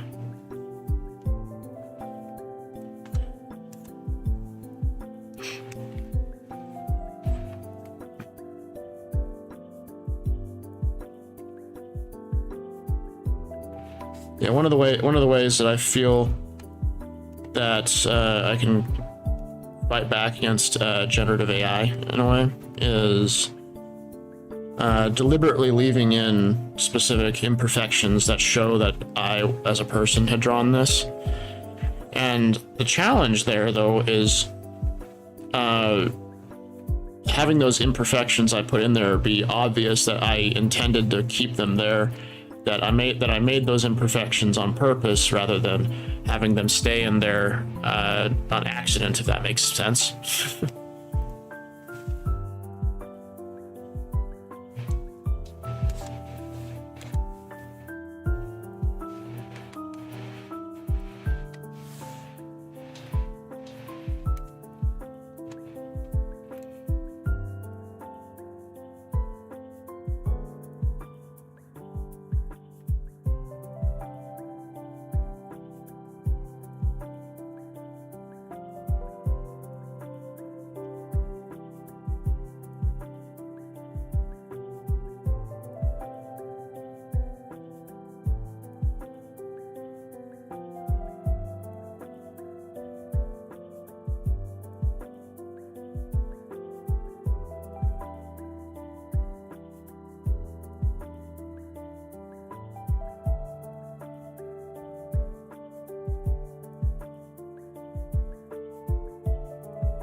Alright, let's see how that looks.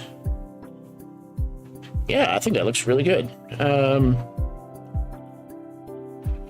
Because we have the thick lines around her head just to kind of draw our attention up to there.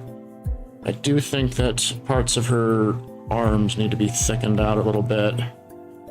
Well, we can use the adjust line width tool, but we'll tone it down somewhat. Down to like 2 instead of 10.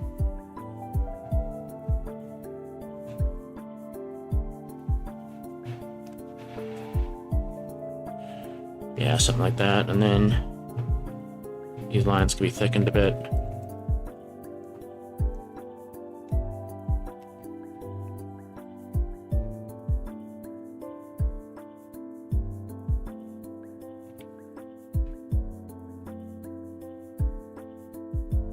Yeah, that's I think that's looking pretty good. So now what I'll do,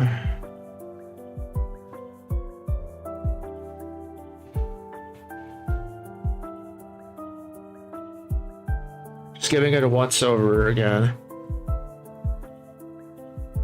All right, and we are at the 2-hour mark, so it's now time for another short break. So I will be right back. I'm sad too now. Parking the Ragnarok is fun. We just got a parallel park between the two cliffs. Back and forth. Back and forth. Not that. Nope, not that. Because you're not worth our time. Don't thrust into Renoa. Rude. There we go. And they're kind of silly with their abilities. Like this ability right here. Watch. Turn Squall into a basketball. What? All the way around. And it hurts for decent damage too. It's crazy. Zones. Whoa. Did it just... Did it remove everything from Zell? Why didn't it Wait, no. I'm dumb. I just did that. Sometimes I'm just a dumbass with myself. I'm gonna kill the water by stabbing it. Alright, let's see if we can card this thing. I require your identification! Ah. It dies! That's what you get for being underage. Man, this really pisses me off. Are you the original Star Walker, Zell? Because you're not. The original Star Walker is in another game. I don't know why none of the Tonberries want to come out. I mean, we're only slaying all of them. We're only doing a Tonberry genocide. I remember playing War. Selfie, you could be terrifying. First talking about skinning the Moomba, and now saying that War is your favorite game. I think he's weak to water. I can't remember what Earth Magic is weak to. Your heels can't scare me. I am overpowered.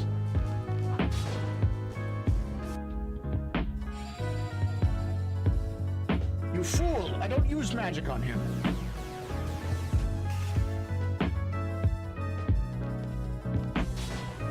Pay for your crimes.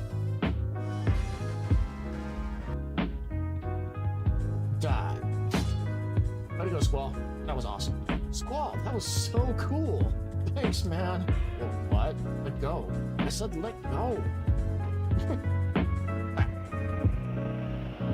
You know, I keep looking at that barricade that's between the stairs and the way up. What do? You win this game, I'll add something special to that thing for you, but I charge 3,000 gil per game. Yeah, let's play cards while we're escaping prison. Let's do it. You, don't just stand there. Get back to your station. Oh, what the heck? Is this the right train? Y'all like my mook voice? What am I gonna do? No ring? And I'm no more candlelight dinner. I'm never gonna be able to get married. Yeah, you and me both, soldier. Alright, finally we're here advancing the plot. Sorry, Squall, we were downstairs playing cards with somebody, and sorry that you got tortured. I won't be able to find out because Odin is interrupting us.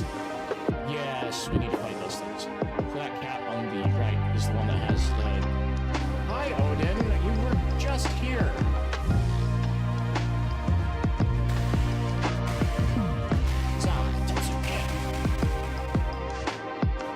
We want to fight these guys, and we want Quistis to be the one that does the first strike. No, Odin! Alright, so we want Quistis to be... No! Odin!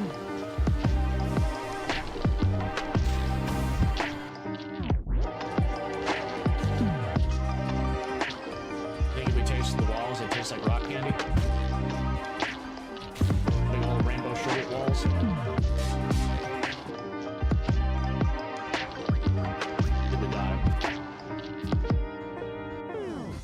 There we go. I don't know if this lady has anything good. Cards? Cards? Cards? Play cards? Play cards? Cards? Cards? Cards? Hey, look! You get haste from this guy. Did I not? Oh my gosh, I forgot to set her abilities again. What is the deal there? Alright, let's get out. Okay, I'm curious to see what happens when Quistis decides to use Wave Confidence. Where is it?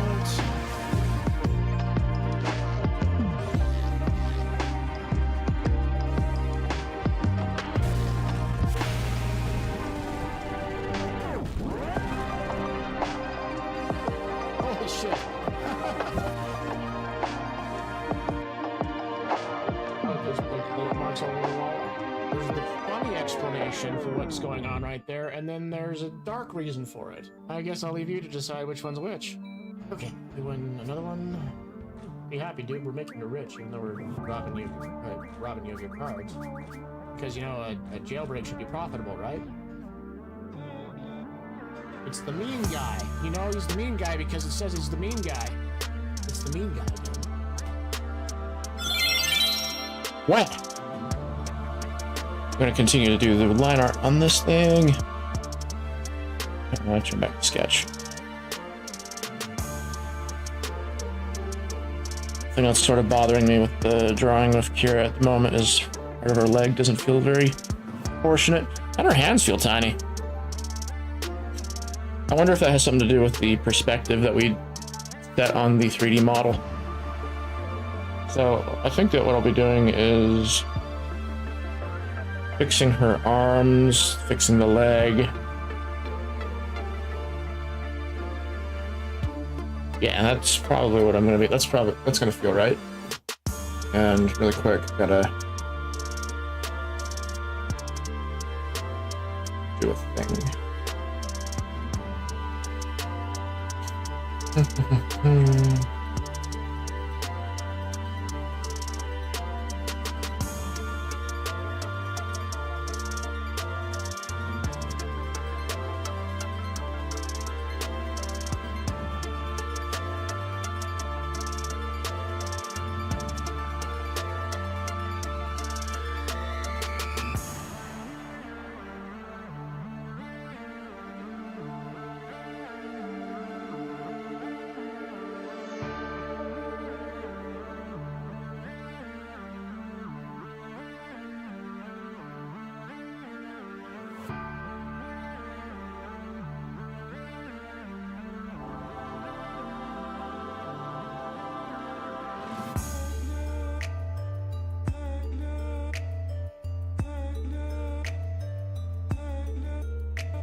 Oh boy. Don't want to bump into everything.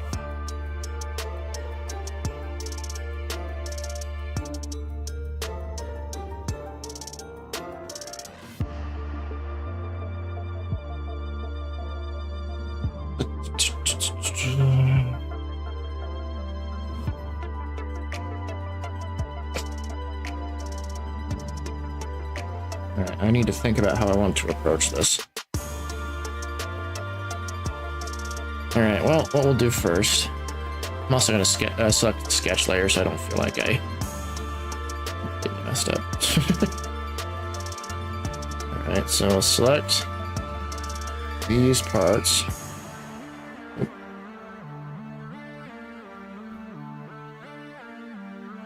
Yeah, alrighty. And zoom out.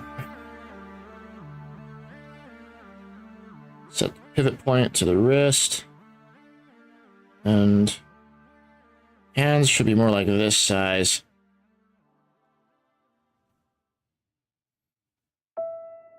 And then we can scoot down bottom part of her arm just a touch as well. That way, she doesn't feel so tiny. Well, the hands don't feel so tiny and all that. All right, go back to the line layer. Go back to my pen. We got to clean up this line art. Because moving around vector lines tends to be very messy.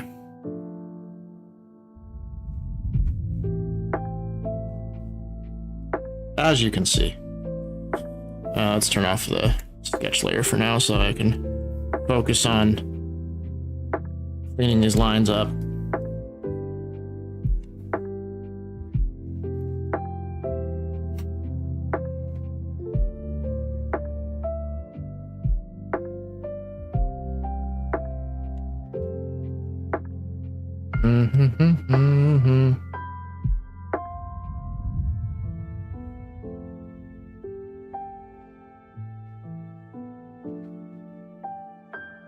And we still got to clean some of these sections up.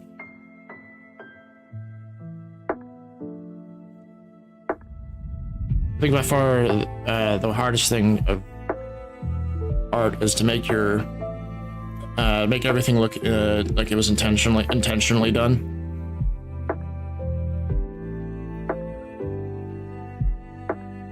It's difficult, but manageable.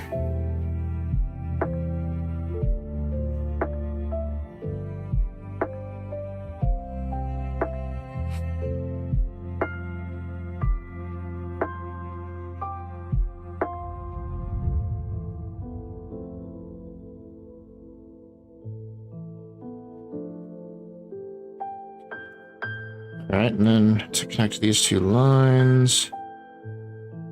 And to clean that up too.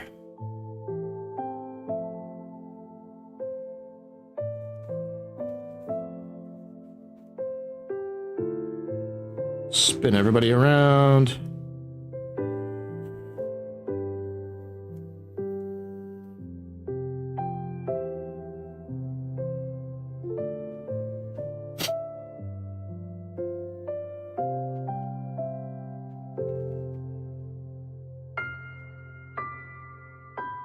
Alright, and then all we need to do for this bottom part is scoot the line down a bunch.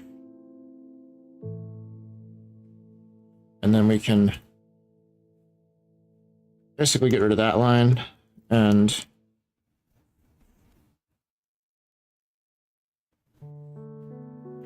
yeah, that feels a lot better to me.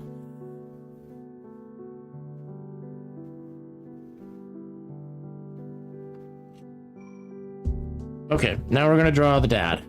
Finally. Just make sure my pen is correctly set. Okay, let's do this.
You know, I want to change the curve of the line thickness just a touch.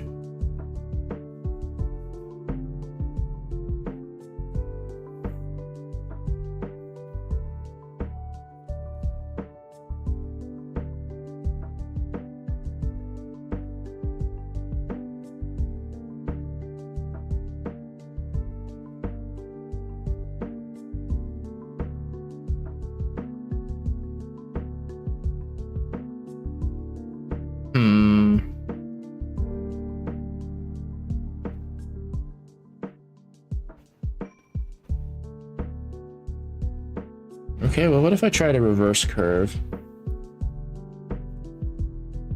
I'm being very experimental with the line art today.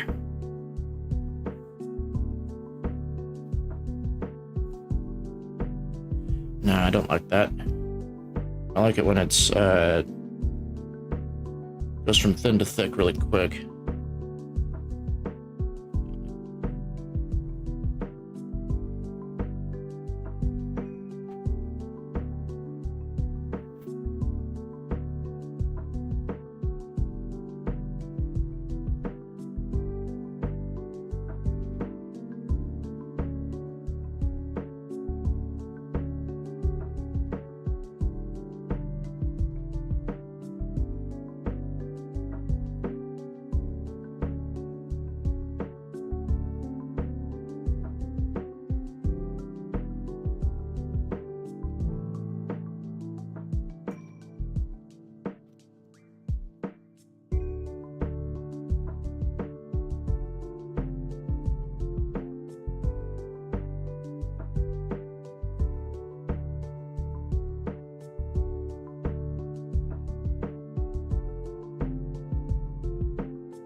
being really experimental some more.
I don't like the sharp angles anymore.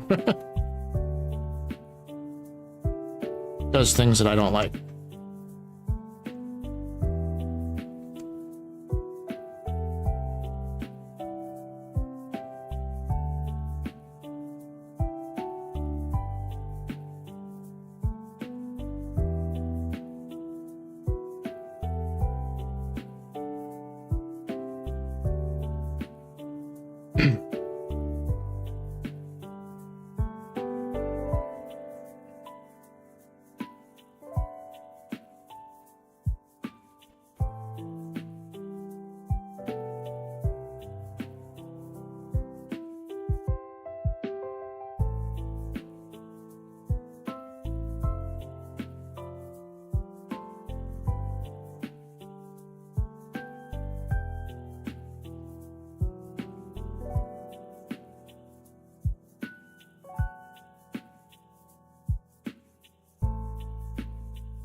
I need to add some thickness to that. To this, puff.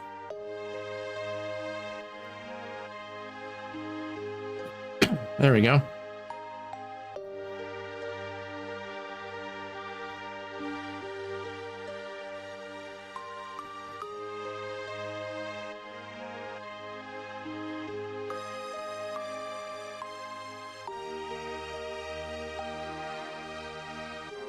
Right, now we get to put in the flat colors.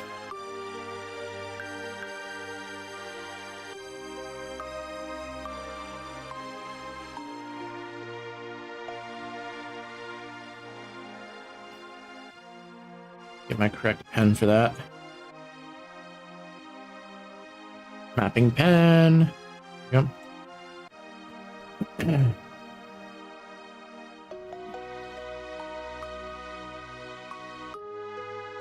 Oh geez, I need to set these to the set the line layer on the comic frame to be the reference layers, because I have my fill bucket tool set to fill in the reference layers of the drawing.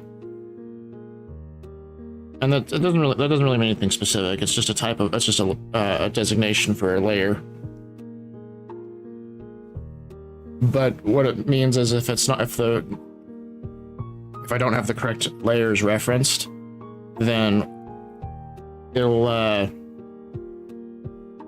fill in my drawing in unpredictable ways. I got a message.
It was just my cable company letting me know that my payment had been processed. Okay. Fill that in when we do the eye color.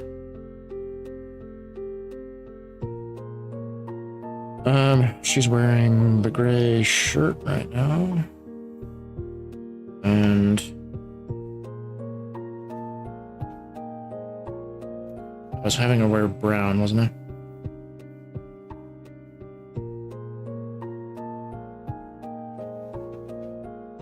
Yeah, she's wearing brown right now.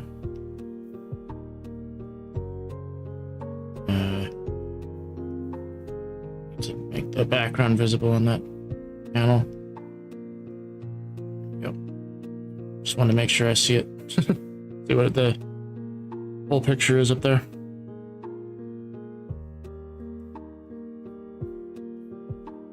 Okay, what's this layer? Go away. Excuse me.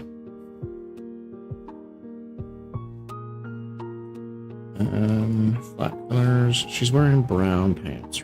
Oh.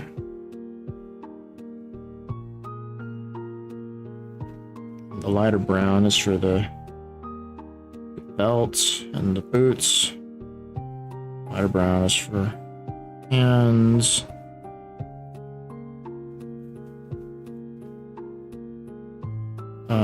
Darker brown is also for the staff.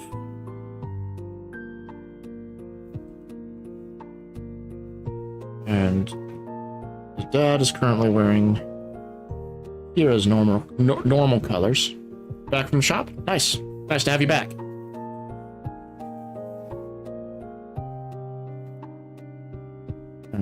Then skin color there. Okay. Now I just do the whole thing where we just fill in all the extra spots. Delete anything outside. Invert the selected area. Take it in a pixel.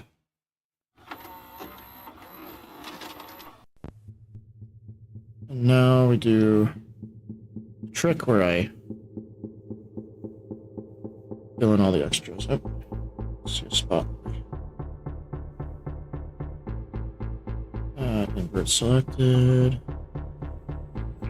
Gotta select this guy. Oop.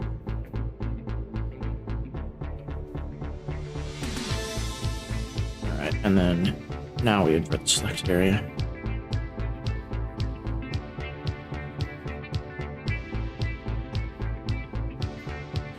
And I need to, oops.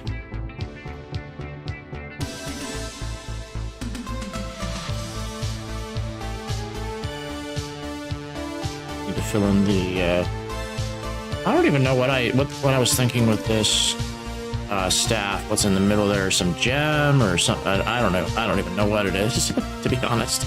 I just, the staff was designed as like an afterthought.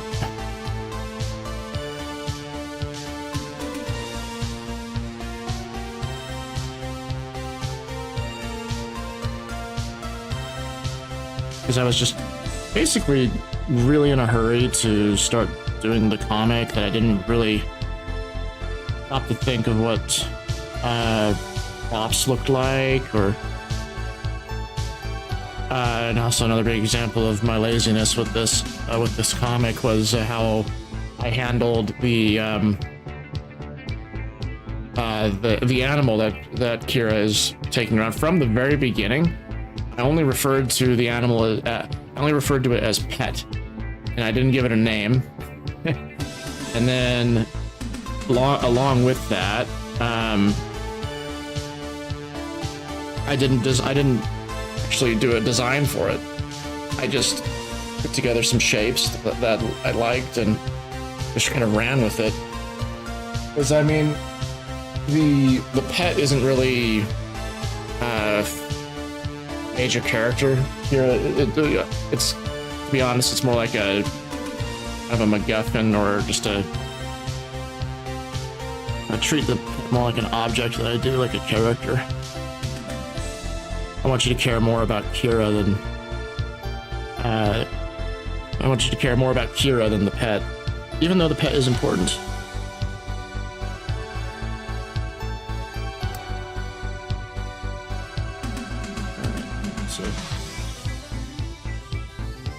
Something like that.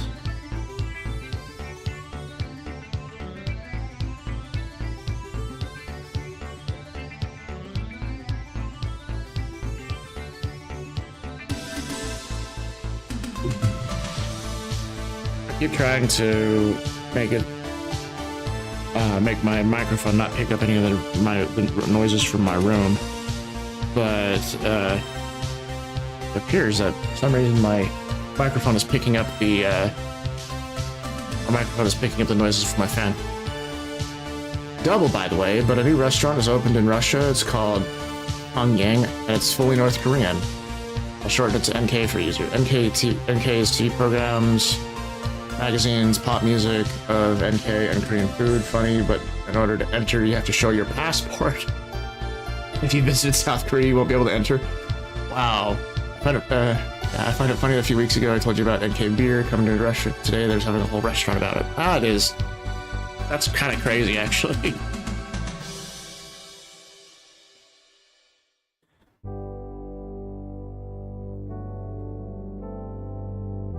I mean, in terms of if you've been to South Korea, going into the restaurant, strange, but I mean, technically, North Korea and South Korea are still at war.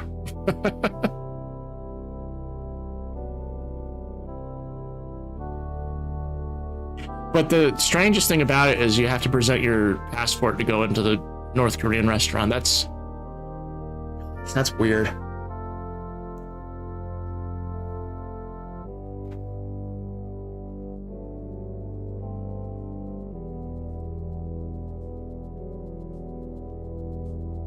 Wait, why am I doing that? I can just do this.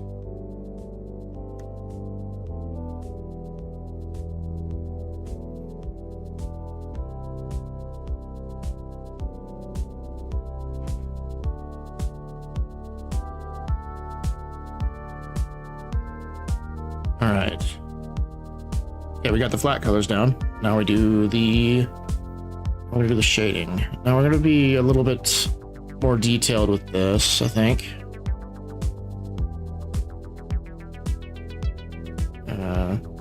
Let's see, 20 and 20. There we go. Set that to overlay. Flip it.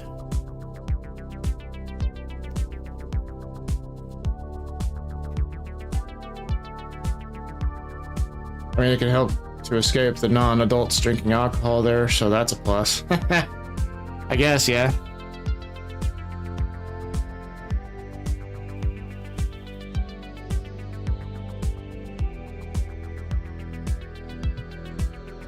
Last week I went to a bar with a friend, and we were the first ones there that evening, which I think was kind of surprising. But then again, it was I think it was Tuesday we went. No, it was Wednesday. It was Wednesday night. So it was a weeknight, and I guess it makes sense that there wouldn't be as many people at the bar there.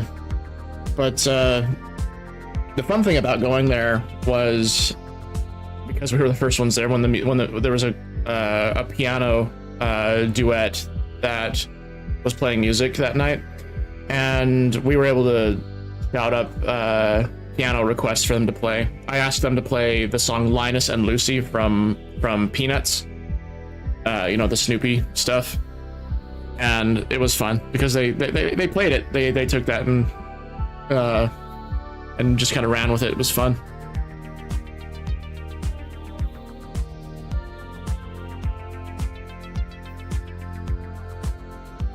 All right, so we're gonna do the first layer of shadows.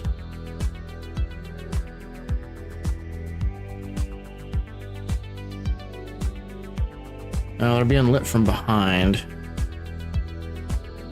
That's how I had I had the lighting from behind Kira. So most of her is going to be in shadow. Snoopy song? Yeah. I mean, whenever I think of piano music, a lot of times there's like two songs I think at least for Americans that they end up learning when they learn piano, like that they learn eventually just for fun. That's the first one, Linus and Lucy, and then the second one is Claire de Lune. It seems like everyone here who is learning piano ends up picking up that song. Or Chopsticks. Well, that's like a beginner piano song.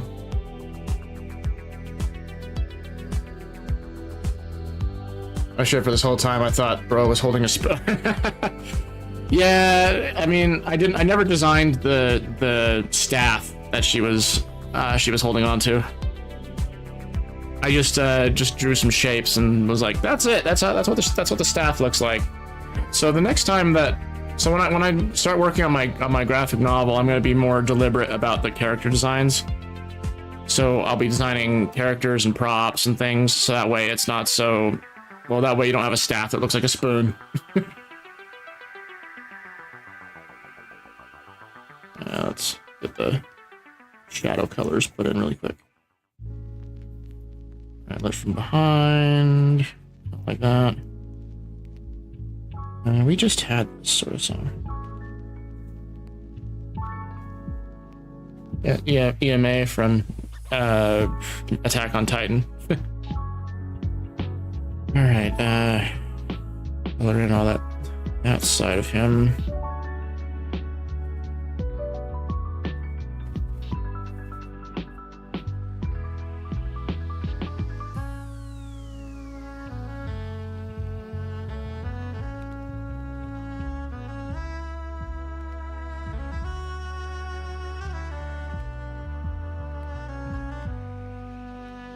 And staff on this side is going to be covered in shadow. We'll do. Good luck with the pain of detailization on future. Yeah, I mean that just kind of comes with being an artist or making your own or making a comic and all that.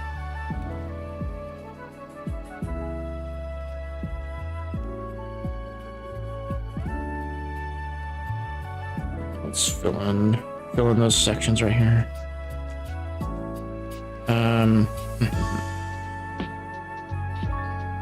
Actually, for the most part, it's not going to be shaded in. It's going to be mostly like this. Some parts will be shaded.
I think that's pretty good for there.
Alright, let's figure out the shadows in Kira really fast. Excuse me.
Excuse me.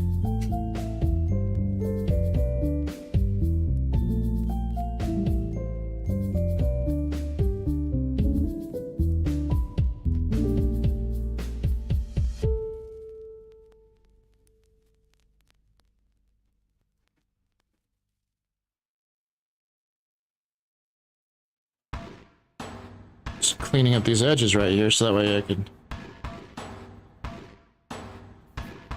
Well, that way it looks nicer.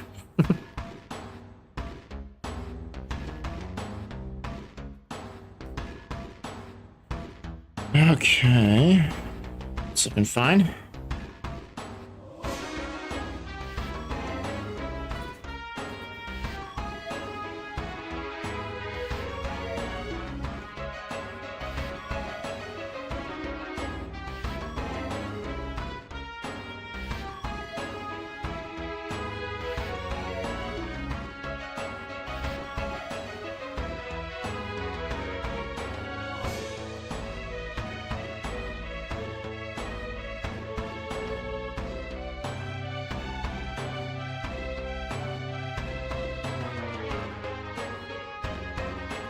I need to turn down the background to a gray color because I'm like straining my eyes trying to color this in.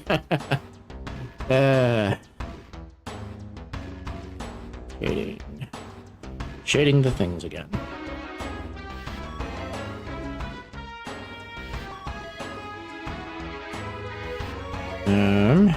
Let's see here. Something like that.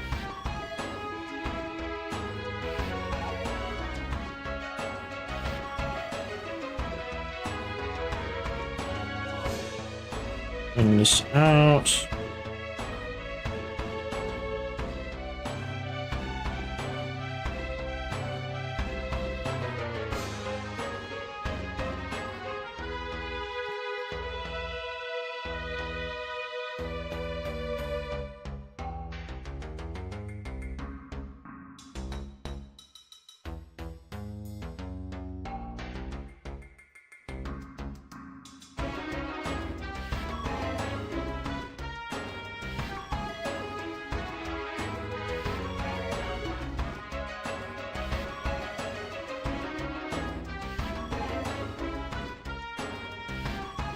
I don't know, do you even know it, or if you have looked at it, but on Saturday there's a thing called Intervision, which happened in Moscow. It had like 30 countries in it, all around the world, including USA and Ethiopia. Watched it for, partly for the USA, but it's funny. Hear a voice in a song, hear a voice in the song from Frozen, singing your own song. I think I spelled it wrong, but I think VASSY was representing the USA. Yeah, I don't know about that. I don't really watch regular television. Most of the stuff that I watch is like anime on like Crunchyroll. And then yeah, so I haven't seen anything like that. But really, they had one of the voices from Frozen on it.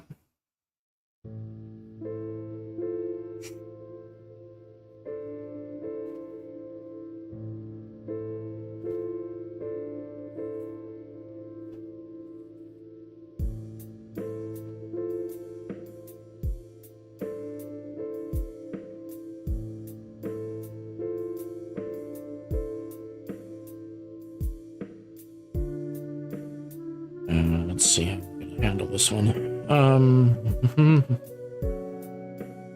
I can keep her face dark. But I do need to color in her eyes. More than just that.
Alright, let's see if there's any other spots that I can put.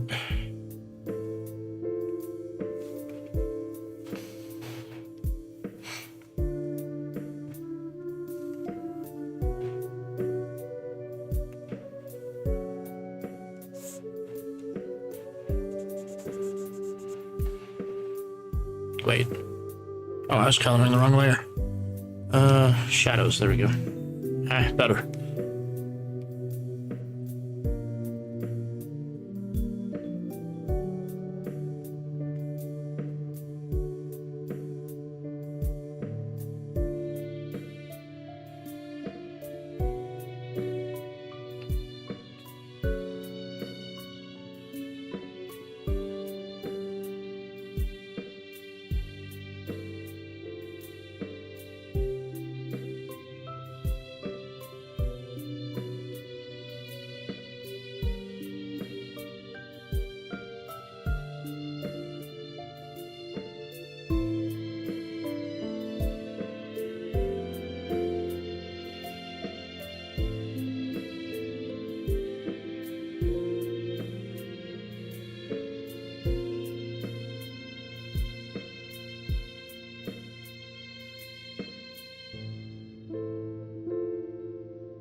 That's a little bit much.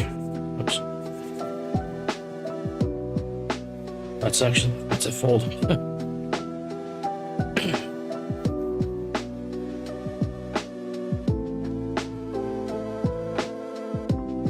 And part of that spot right there.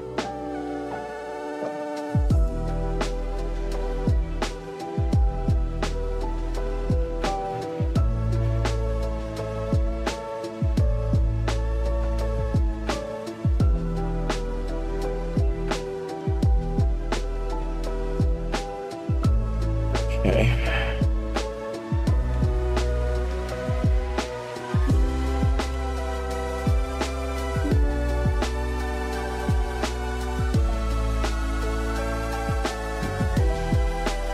I get to, excuse me, use some of the more interesting brushes.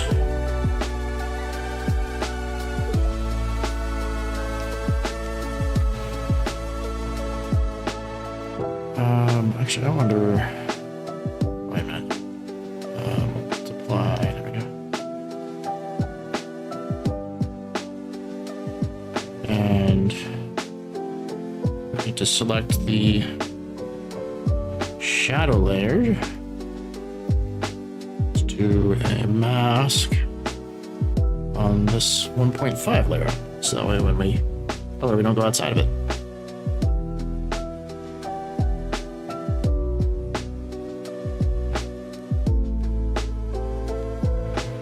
I kind of like to put a sort of a, what's it called? Like a boundary between the shadow layer and the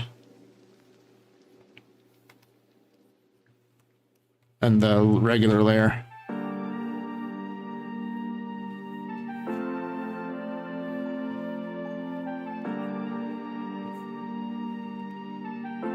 I think it looks especially good in the hair. There's one place that I do it.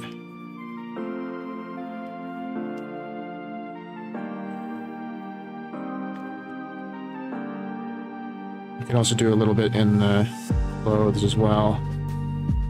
The thing is, I can't overdo it, or else it looks a little strange.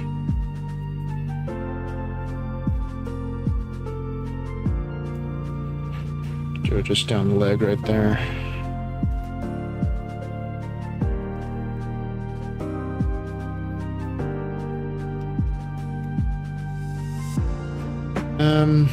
Okay, we won't do a 1.5 shadow layer on the father because we want the character, not the character. We want the reader to have their attention be brought up to Kira here, so that's why we're putting more detail on her as opposed to on the dad. Excuse me.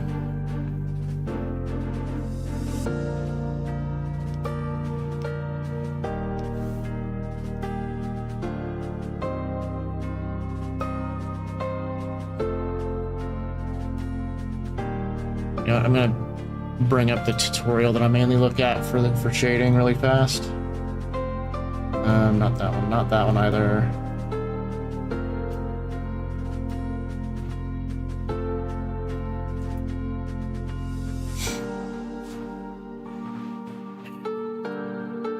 I have like an art tutorials playlist that I have put together. I want to see what there's an artist that I really like that I used as the basis for my shading techniques. His name is Saito Naoki. I just checked what I heard as the USA song was at the final stage. Vasi was in that event, but because he's a citizen of the USA and Australia, Australia has prohibited her to take place in part of the finals, but the USA still got a place in the judges. Jolyn Turner, ex-frontman of Deep Purple and Rainbow, and the author and performer of the song Stone Cold, was an official judge. I'll be honest, no idea who that is. Who is that, Joe? I don't have any idea who anybody is that you're talking about. I'm really like out of touch with TV these days.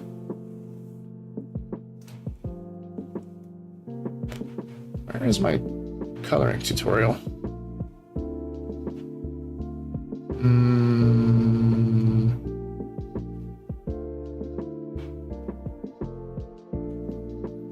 Did I get rid of it?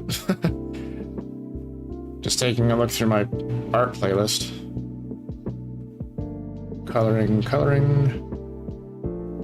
Oh, there it is.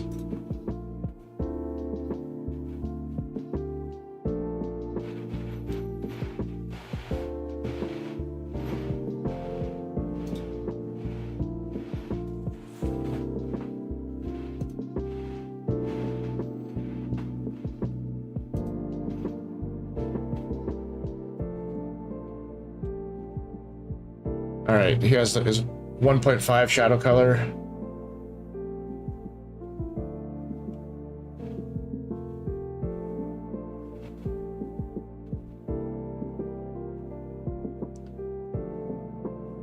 His 1.5 shading layer is just shading the whole thing.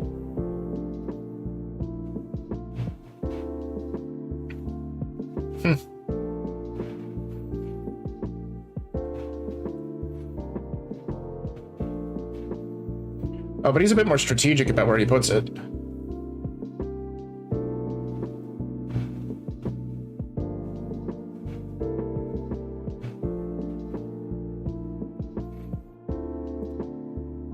Not gonna lie, I feel you. I know only a Russian guy who was there. He asked the judges to not give him points because I think if this country is a host, it shouldn't get a place in the leaderboard, and that's basically it. It's pretty gracious of them. Let's see, Shadow 1.5, Shadow 2. So it looks like in the tutorial that Saito Naoki, he does oh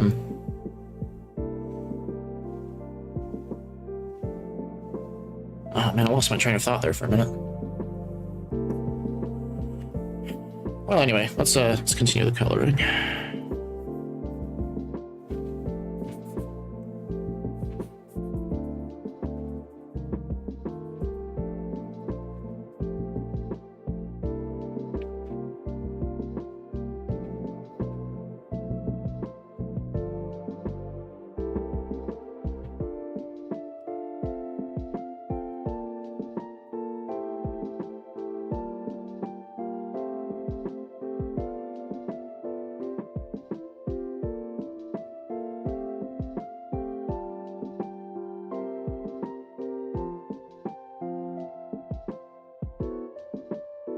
Well, actually, don't like where that's going.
Oh, he doesn't have a... I thought he had a shadow layer too.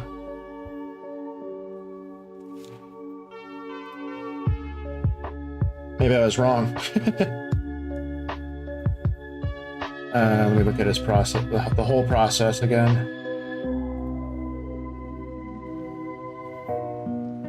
Oh yeah, so the first shadow, 1.5, highlights, reflected light, concave, convex, okay. Right, alright, okay, I kind of see what he's doing.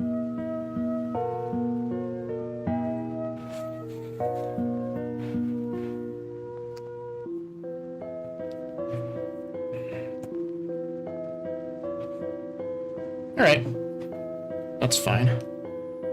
Instead of shadow 2, I should change that to ambient occlusion shadows. So the shadow 1.5 would be considered the like the deep shadows.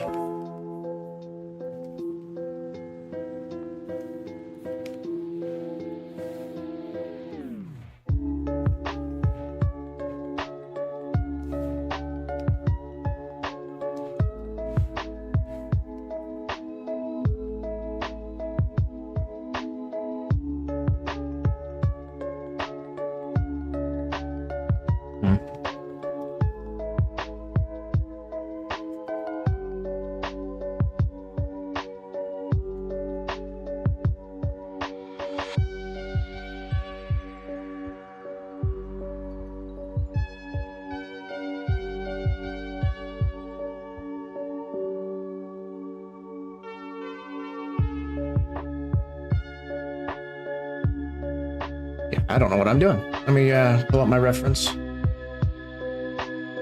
mean, in my reference image, it's just completely cell shaded. It's not,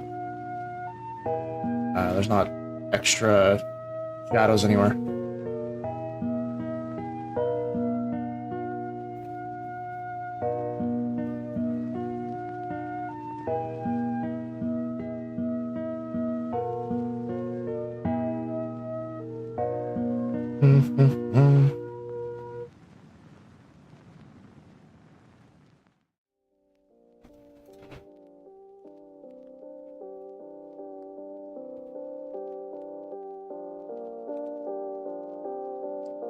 Excuse me. I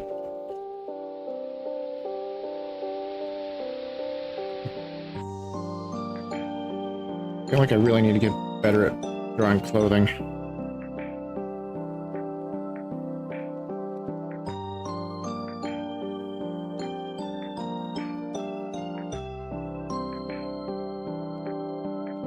I wonder if what happens if I put it right under the...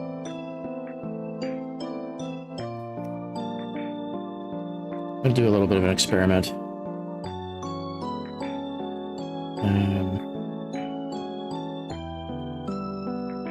don't know how I'm gonna test this.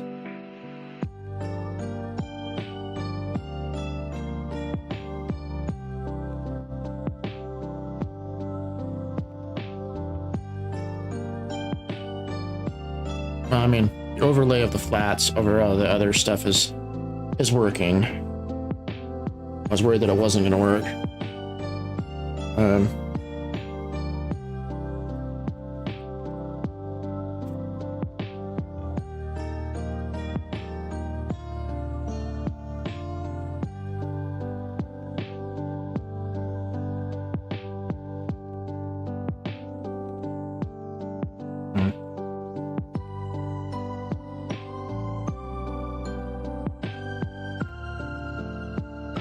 I don't like how that looks.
Alright, now we need to do a new type of layer just for our highlights.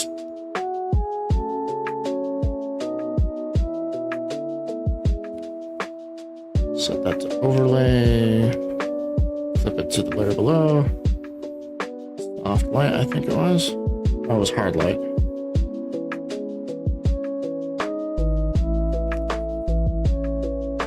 I also need to get flats and put a mask on the hard light layer. There we go.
Oops.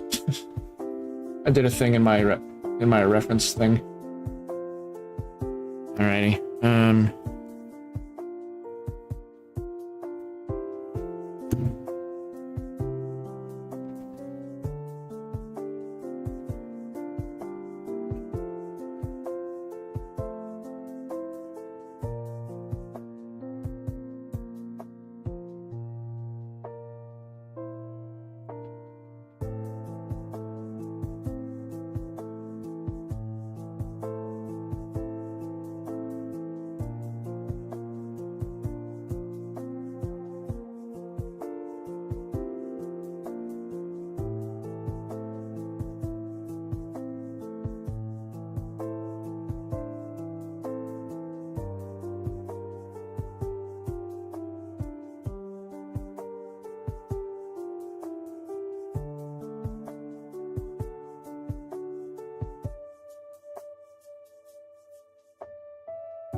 Okay.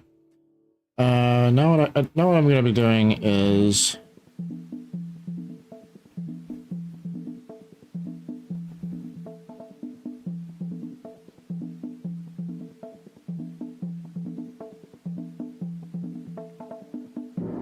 I do this trick where I create a layer that's just pure white, so that way I can see the shadows I create much easier. Excuse me. So now what we're doing is it's called the ambient occlusion layer. And what that is, it's just the name for the shadows of when surfaces overlap. Boy.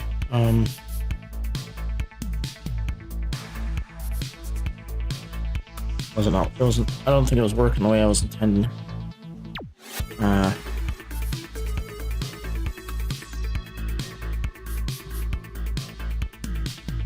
Even showing up.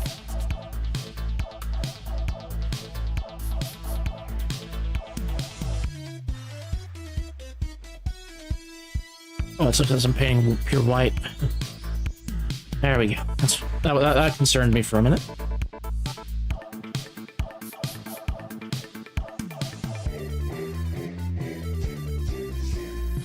Yeah, I need that.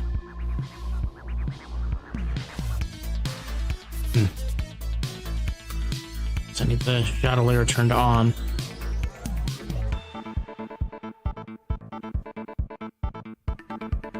But actually, it looks like I might need to make its own section. Well, so be it. Put the thing down there. Then my ambient occlusion layer.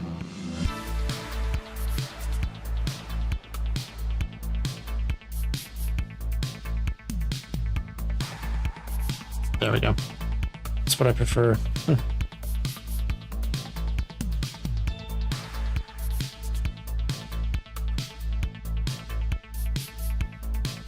Can't really multiply. We're gonna double check and see if what this looks like on there.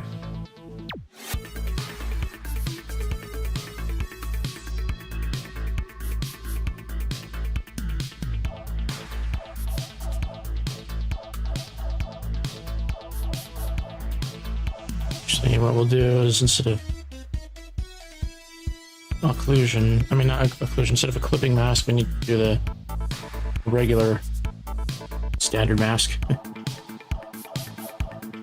does it look like when everything else is turned on? It's still, yeah, it's still shades. Okay, that's good.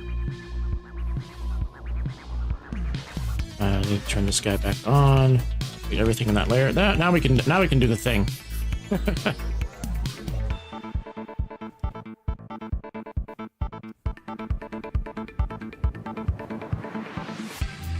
So you also use ambient occlusion to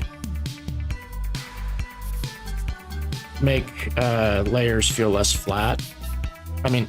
So when you have big, huge sections of solid color, it feels very flat. So when you use ambient occlusion shadows to darken some of the bits, that helps to break up the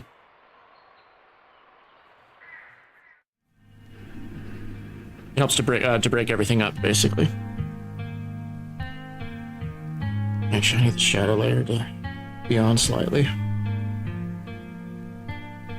because I need to see where I put my shade, so that way I don't accidentally do a color that I don't like. What is my magic wand selection for multiple layers? For multiple, just the reference layers. Exclude.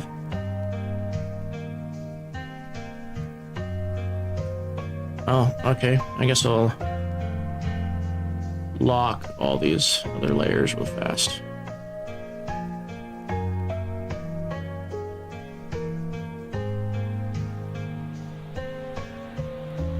There we go. That's what I wanted.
like a big purpose of the occlusion shadows is just to separate out everything and make it look a bit more 3D.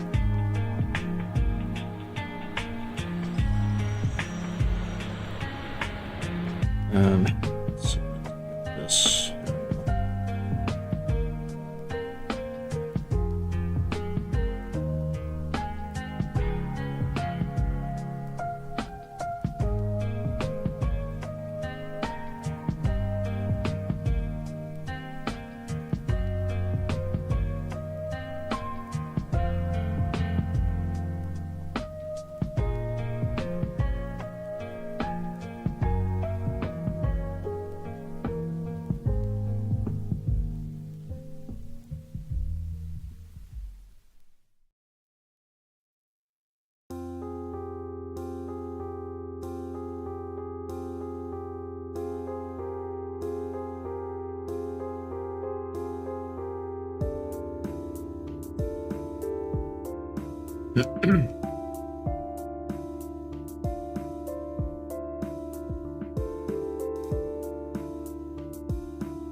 Oh, I'm getting multiple notifications again.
All right, back to shading things. My uncle just texted me about my my cousin, and he's going to homecoming, and he showed me a picture of them together, and my cousin looks like looks a little bit like Kevin Bacon from Footloose, and I'm like, yeah, wow, I agree with that.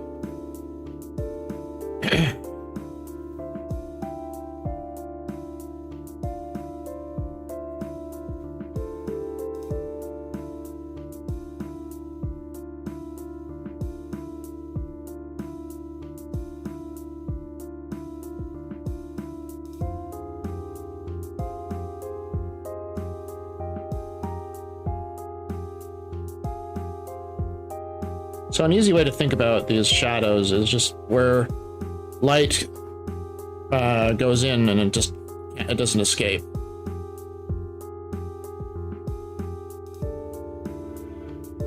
Oh. Where's my...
Alright, let's see how this feels together.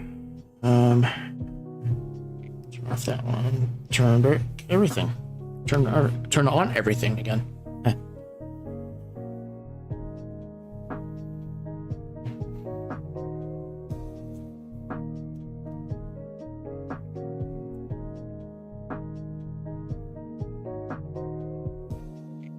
But yeah, you see when I toggle it on and off, how much more depth the ambient occlusion shadows put onto the piece. All right, next thing.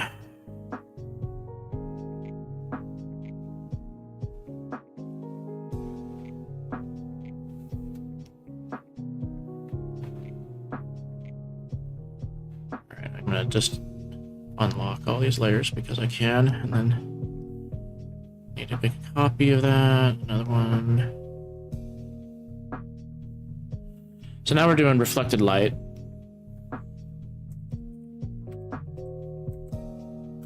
And what reflected light basically is from the background that the character is in. Just any light that bounces up into the shadows.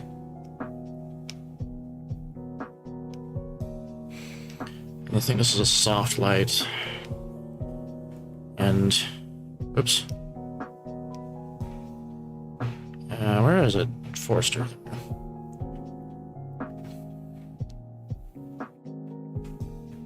And spray. Oh, right, I need to.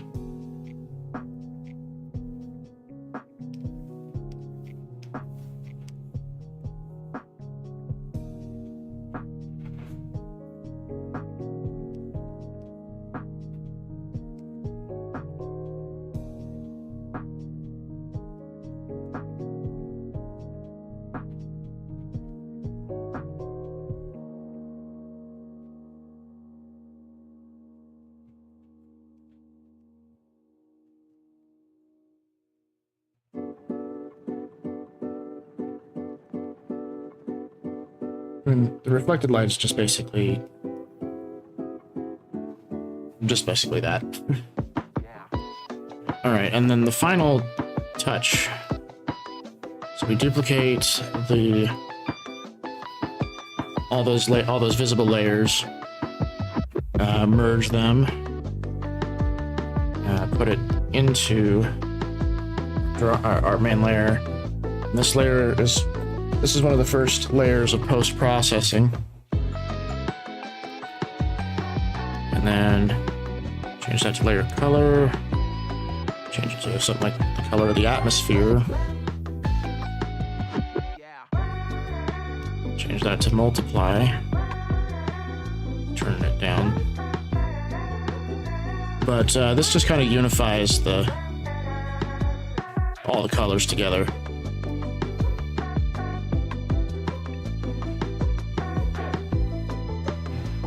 Right, okay. And that's that. What's that one?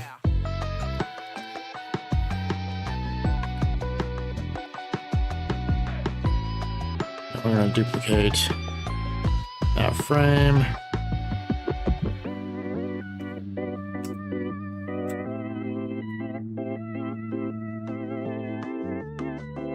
I'm gonna scoot it down.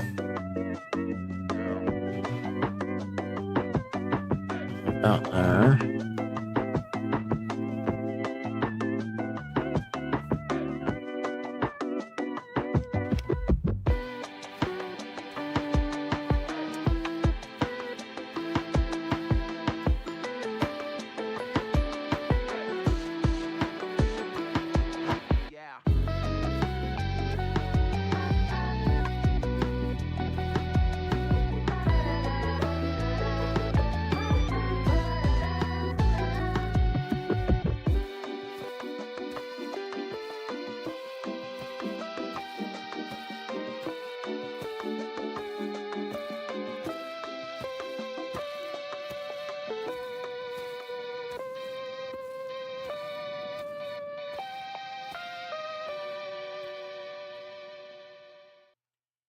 Right, now the next thing we need to do is that challenging thing where we gotta have Kira's face turned towards us. Alright, well, the first thing I need to do is I need to get rid of the colorization layer. And then select everything.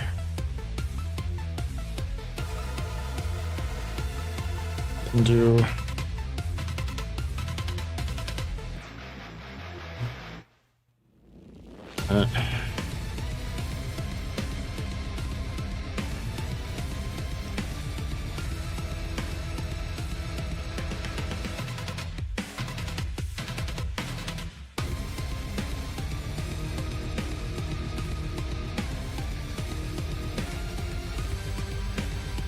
okay, why isn't it selecting everything?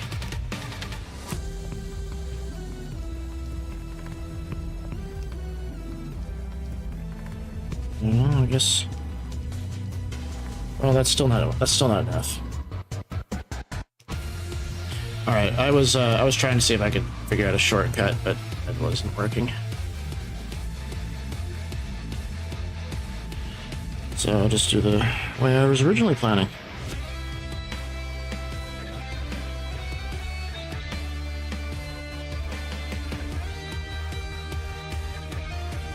Simply doing that.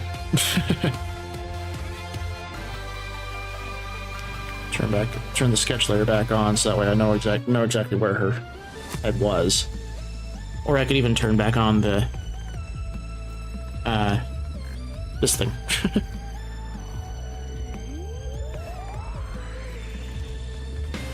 That might actually be what we should do.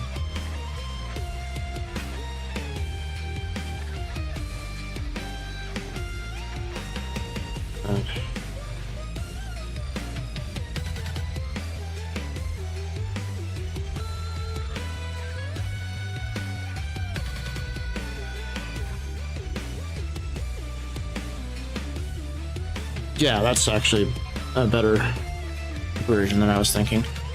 But we'll still, we'll get the sketch layer and use that for what our purposes are.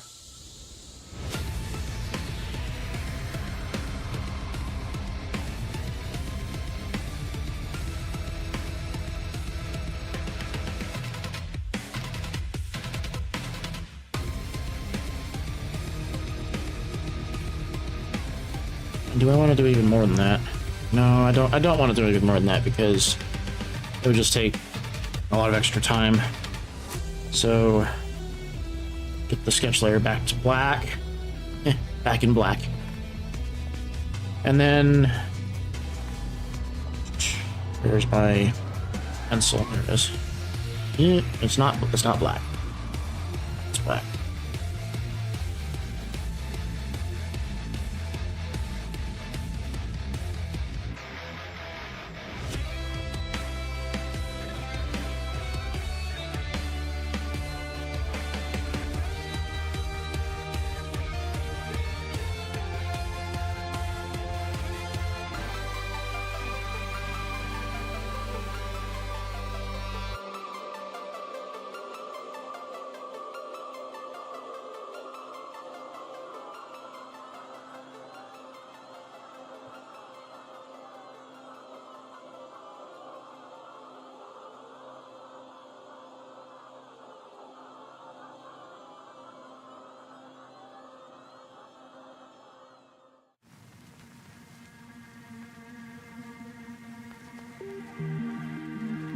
No, that's not going on.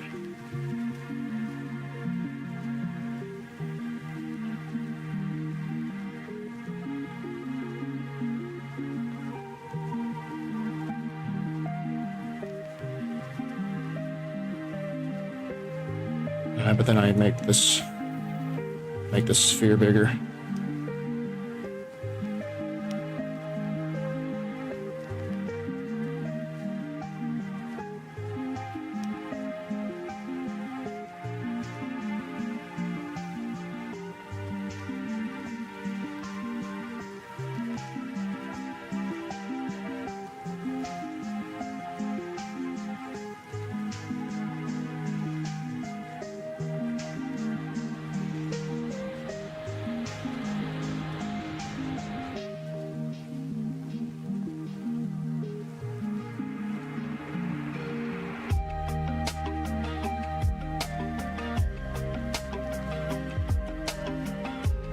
See if I can get this sketch done in 20 minutes. I probably can.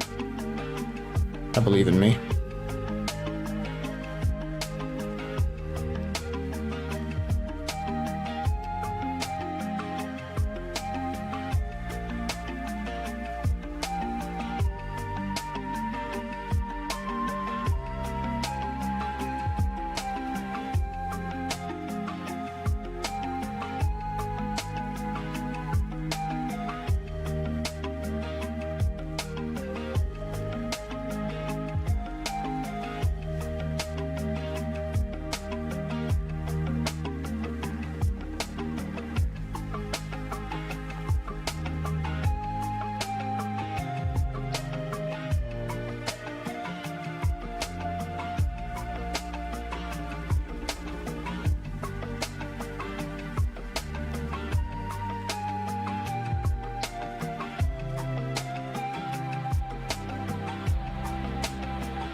Once again, struggling with getting the expressions just right and making it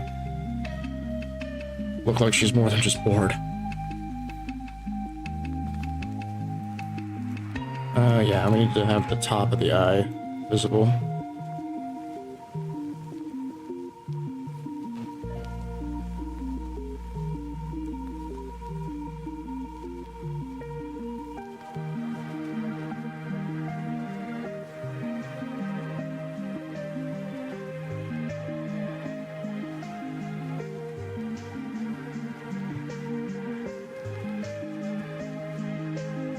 Keep that center one up there.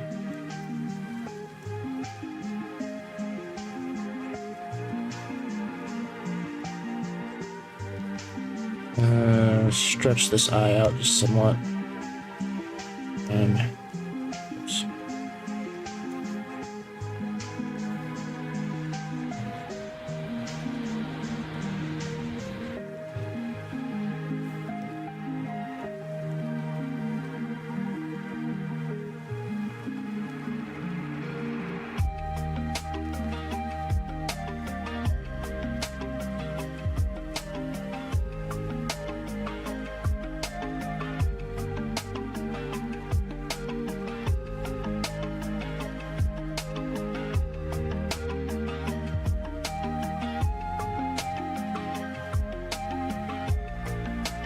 Alright, just down the forehead just a little bit.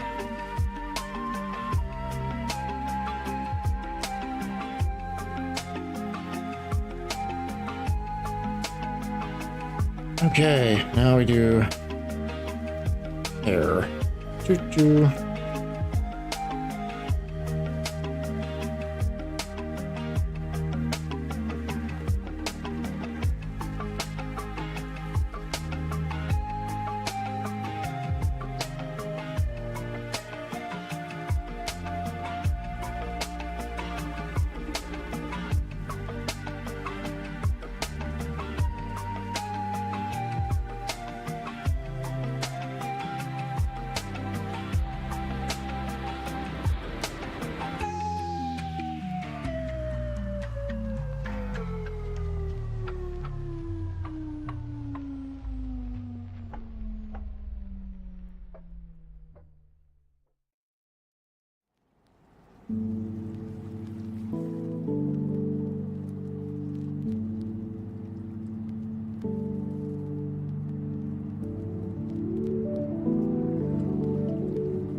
Excuse me, I'm clearing my throat a whole bunch this morning.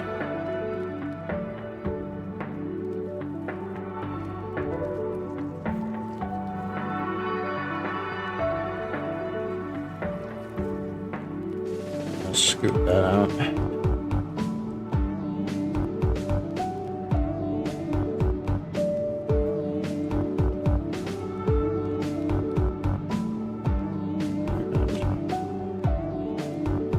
Oh, I forgot the.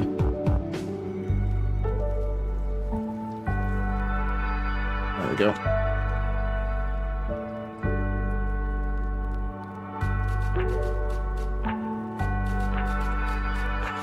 I could probably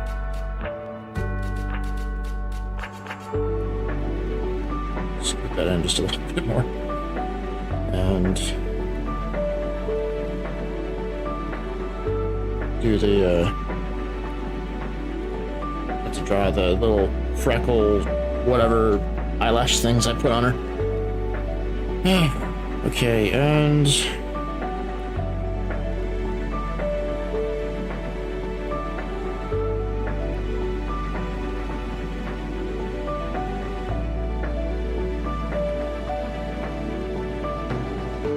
there we go.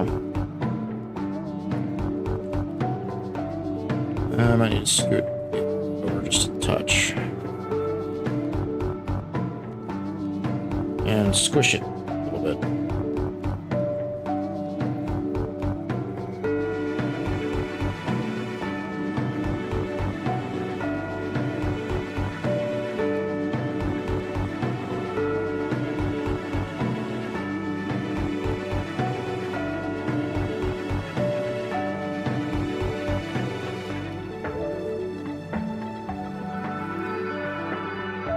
Still don't think she's doesn't feel like she's looking right at us.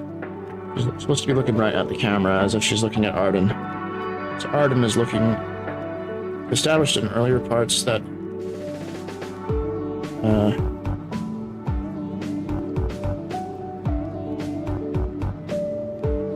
I suppose the pupils would help.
Perhaps if we squished this eye towards the center some, it'll make it feel more like she's looking at us.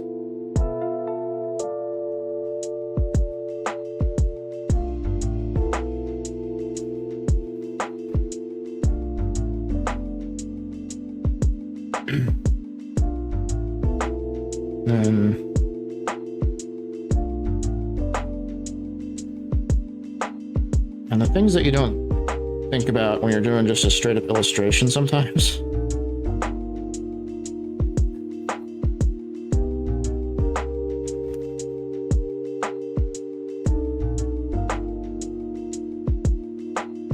Oops. Scooch the pupil over some.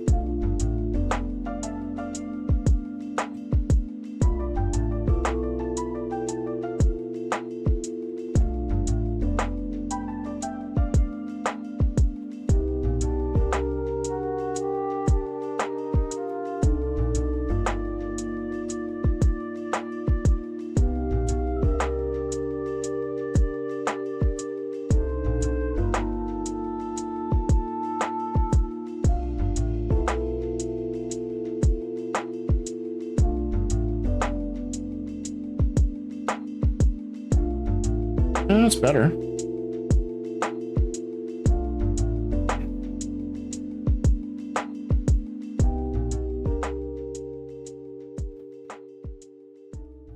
And then always remember to flip the canvas.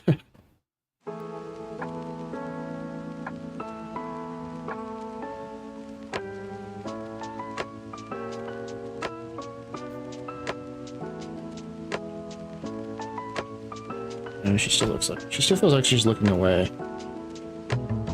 Okay. Well, those will be problems for another day, I think. Zoom out and take a look at all the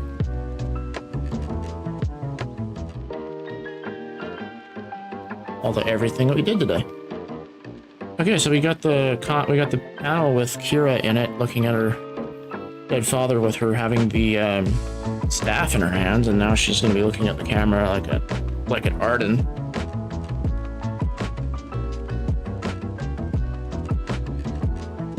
Oh boy. Because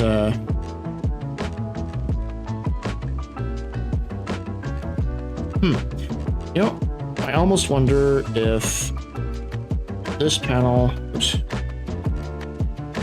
this panel right here would be better in between.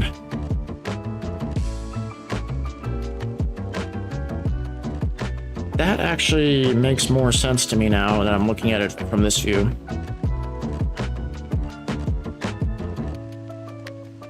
And because yeah, so it changes the feel of it, because if it's doing looking at her with the staff, and then he's looking towards Arden, and then we see his face.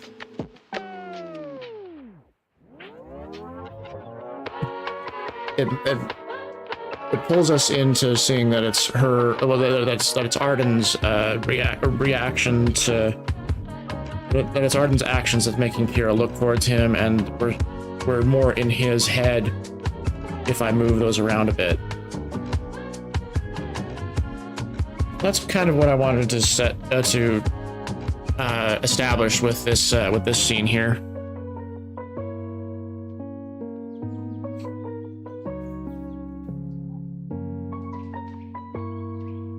Yeah.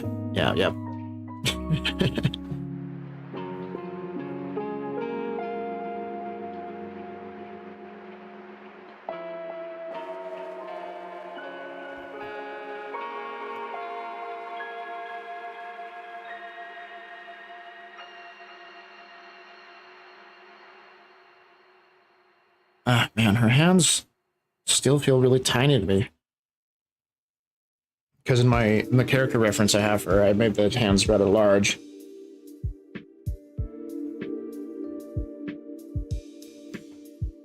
But now that we're like this far into drawing it, the correction will take a lot of time. Because in the character reference that I have for her, her hand is able to basically cover up her whole face.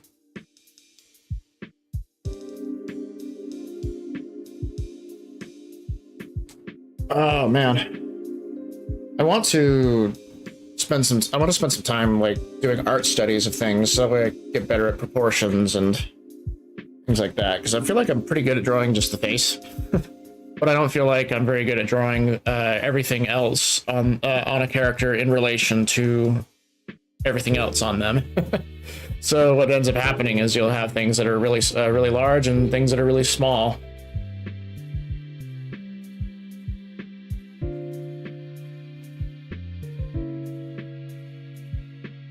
Well, that actually might be a correction I can put in there. Well, we'll keep it kind of consistent with what's there right now, but for future panels, I'll make sure I pay attention to that. The one really good thing that came from today was figuring out how to make my line art look better, because I really think it looks much better than it did. I mean, it's hard to see it now with a darkened face.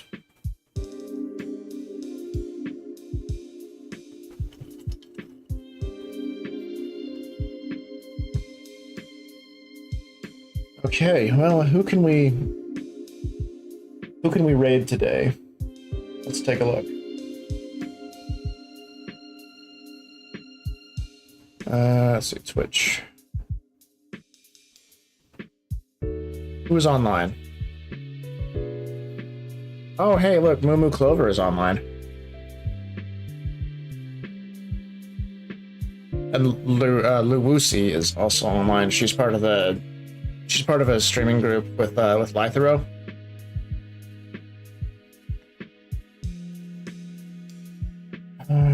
Okay, well.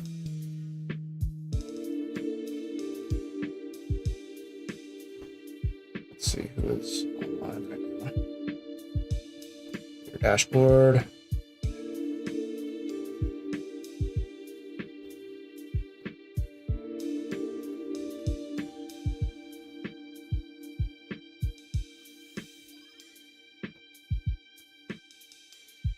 All right, well, we'll send you over to. Yeah, that is a really tough choice. Which one would be better for y'all to go to? Because Clover is doing art. Clover does like VTuber models and things. She's really entertaining to listen to.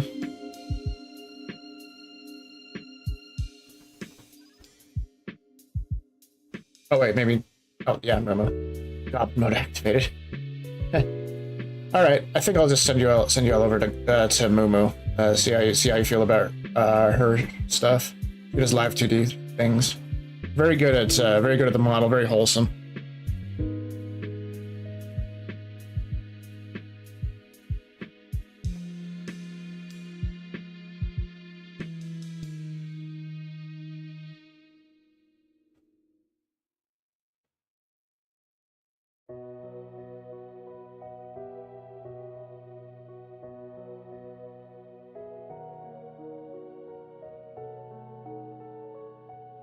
Okay. Y'all have fun over with Clover. She's fun. She has a very like southern accent. And thanks everyone for coming in and watching watching my comic progress. So you have a good time over with Clover.